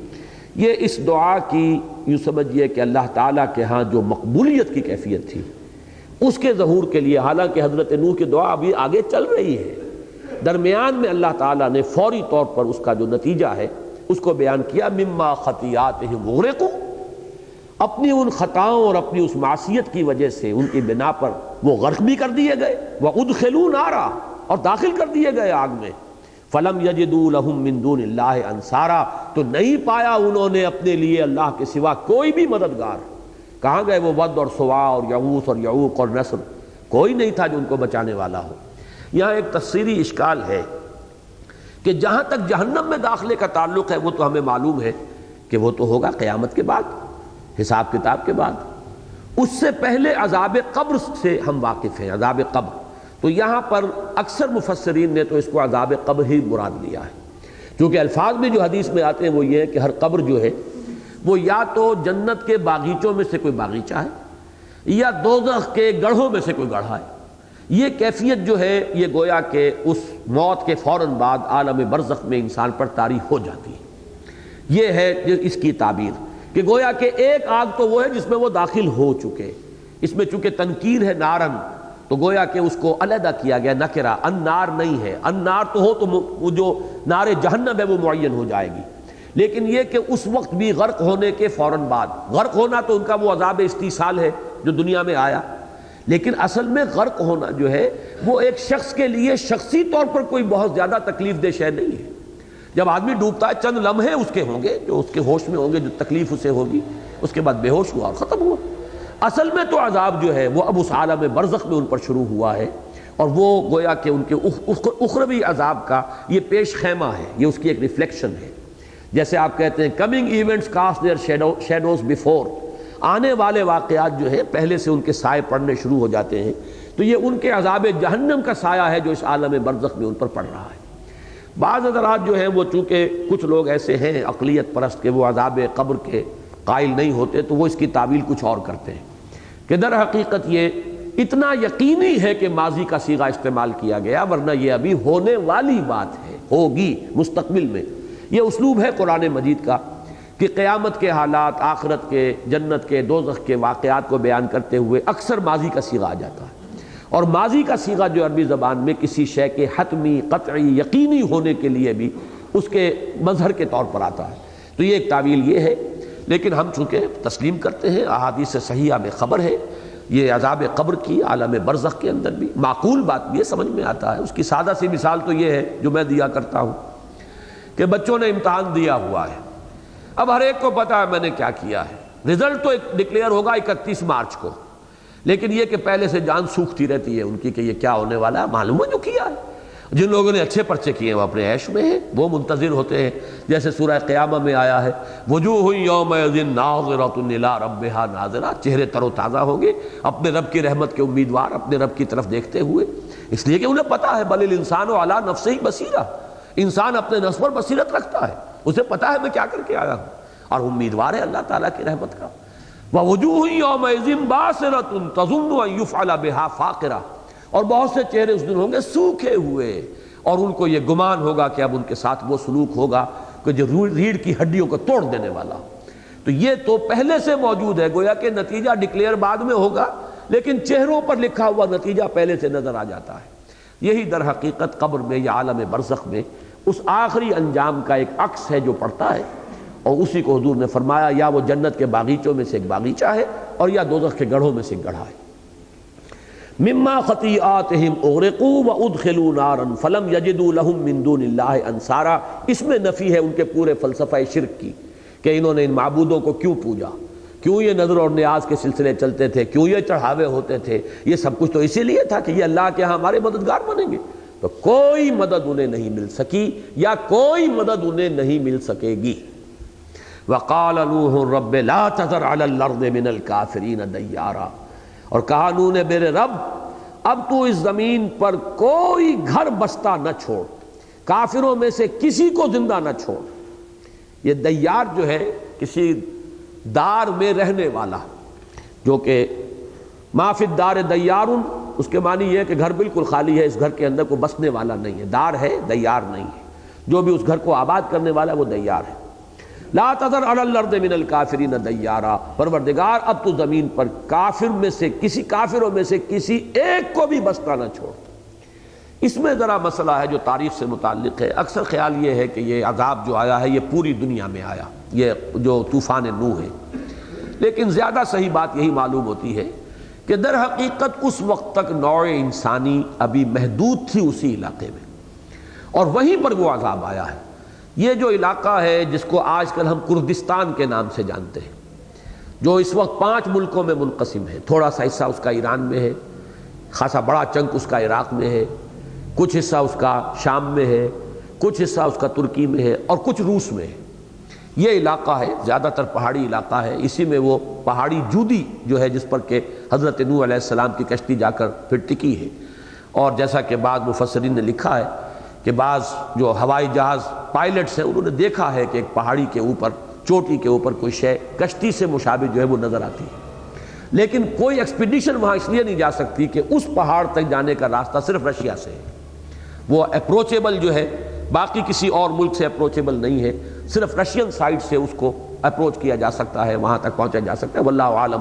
بہرحال یہ علاقہ تھا جس میں کہ ابھی نوع انسانی یہیں تک محدود تھی، اور اس علاقے میں طوفان آیا ہے، تو گویا کہ وہ ہے تو تمام انسانوں کے لیے ہی اس وقت تک کا جو معاملہ تھا، لیکن یہ کہ پوری دنیا میں سیلاب کے آنے کا جو معاملہ ہے اس کے چونکہ کوئی شواہد نہیں ملے، اس علاقے میں شواہد ملے، طبقات الارض کے ماہرین کو شواہد ملے ہیں کہ یہاں کسی وقت میں بہت بڑا سیلاب آیا، اور اس کی ایچ جی ویلز نے تو ایک تعبیر اور توجیہ بھی کی ہے بالکل خالص مادی اور سائنٹیفک۔ اس کا کہنا یہ ہے کہ میڈیٹرینین جو ہے بحیرہ روم، اس میں پانی کی سطح بلند تھی، اور یہ جو علاقہ تھا یہ سطح سمندر سے نیچا تھا، لیکن ساحل کے ساتھ ساتھ جو ہے پہاڑی سلسلہ ایک ایسا تھا کہ جو اس کو روکے ہوئے تھا۔ یہ شاید آپ نے کبھی سنا ہو کہ کراچی کے بھی اکثر حصے جو ہیں وہ بلو سی لیول ہیں، لیکن یہ کہ ساحل کے ساتھ ساتھ جو چٹانیں ہیں اور جو ساحل ہے وہ ہے اونچا، جس کی وجہ سے سمندر کا پانی رکا ہوا ہے، لیکن بہت سے جگہ ایسی ہے کہ جو بلو سی لیول ہے۔ اب اگر کہیں سے دراڑ پیدا ہو جائے تو ظاہر بات ہے سمندر کا پانی جس طرح آئے گا تو وہ بہا کے لے جائے گا۔ تو اس کا کہنا یہ ہے جی ویلز کا کہ در حقیقت یہ پورا علاقہ جو ہے یہ سمندر کی سطح جو ہے میڈیٹرینین کی یہ اس سے اونچی تھی، اور پھر ایک جگہ سے کہیں وفارت تنور جسے کہا گیا ہے کہ ایک تنور کے اندر سے وہ پانی ابلا ہے، تو اگر وہ بات وہ توجیہ صحیح ہو جو جی ویلز نے کی ہے تو ظاہر بات ہے وہ تو کہیں سے بھی ہو سکتا ہے، کوئی چوہوں نے راستہ بنایا ہو اور وہ چوہوں کا راستہ کسی کے تنوری میں جا کر کھل گیا ہو، اللہ عالم۔ لیکن یہ کہ یہ توجیہ ہے ایچ جی ویلز کی کہ پھر وہ سمندر کا پانی آیا ہے اور پورا اس علاقے کو جو ہے اس نے غرق کیا ہے، واللہ عالم۔ وقال، میں نے اس لیے بیان کیا ہے کہ یہاں پہ لفظ آیا علی الارض، پوری زمین پر، یا یہ ال جو ہے اس کو اگر ہم یہ سمجھے کہ معہود ذہنی ہے تو اس کا مطلب یہ ہے کہ وہ زمین جہاں قوم نوح آباد تھی، زمین کا وہ ٹکڑا، واللہ عالم، یہ امکانات ہیں لفظی طور پر۔ وقال نوح رب لا تذر علی الارض من الکافرین دیارا، اور کہا نوح نے کہ اے رب اب نہ چھوڑ اس زمین پر کافروں میں سے کسی ایک کو بھی بستے ہوئے، انک ان تذرہم یضلوا عبادک ولا یلدوا الا فاجرا کفارا، اگر تو نے انہیں چھوڑ دیا، اگر تو نے ان کی رسی مزید دراز کی تو یہ تیرے بندوں کو اور گمراہ کریں گے اور نہیں جنیں گے مگر فاسق، فاجر اور کافر، ان کی اولاد میں سے بھی اب کوئی توقع نہیں۔ چونکہ حضرت نوح علیہ السلام کے بارے میں قرآن مجید میں یہ گواہی موجود ہے 950 برس، یہ تو وہ رہے، سورہ عنکبوت کے اندر واضح لفظ موجود ہے فَلَبِثَ فِيهِمْ أَلْفَ سَنَةٍ إِلَّا 50 عاما، ان میں وہ رہے 1000 سال سے 50 سال کم، 950 برس۔ اور باقی مفسرین نے تفسیری روایات میں کہا ہے کہ ان کی جب بعثت ہوئی ہے تو 40 یا کسی کے نزدیک 100 برس ان کی عمر تھی، اور پھر یہ کہ اس عذاب کے آنے کے بعد بھی 60 برس وہ زندہ رہے، تو 1150 برس ان کی عمر جو ہے وہ شمار کی گئی ہے عام طور پر جو لوگ تورات کے حوالے سے ان چیزوں کی گنتی جنہوں نے کی ہے۔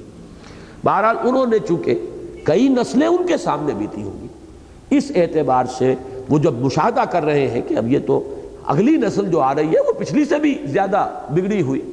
تو وہاں انہوں نے یہ اپنی درخواست میں شامل کیا کہ پروردگار اب یوں سمجھیے کہ ان کی تو نسل بگڑ چکی ہے،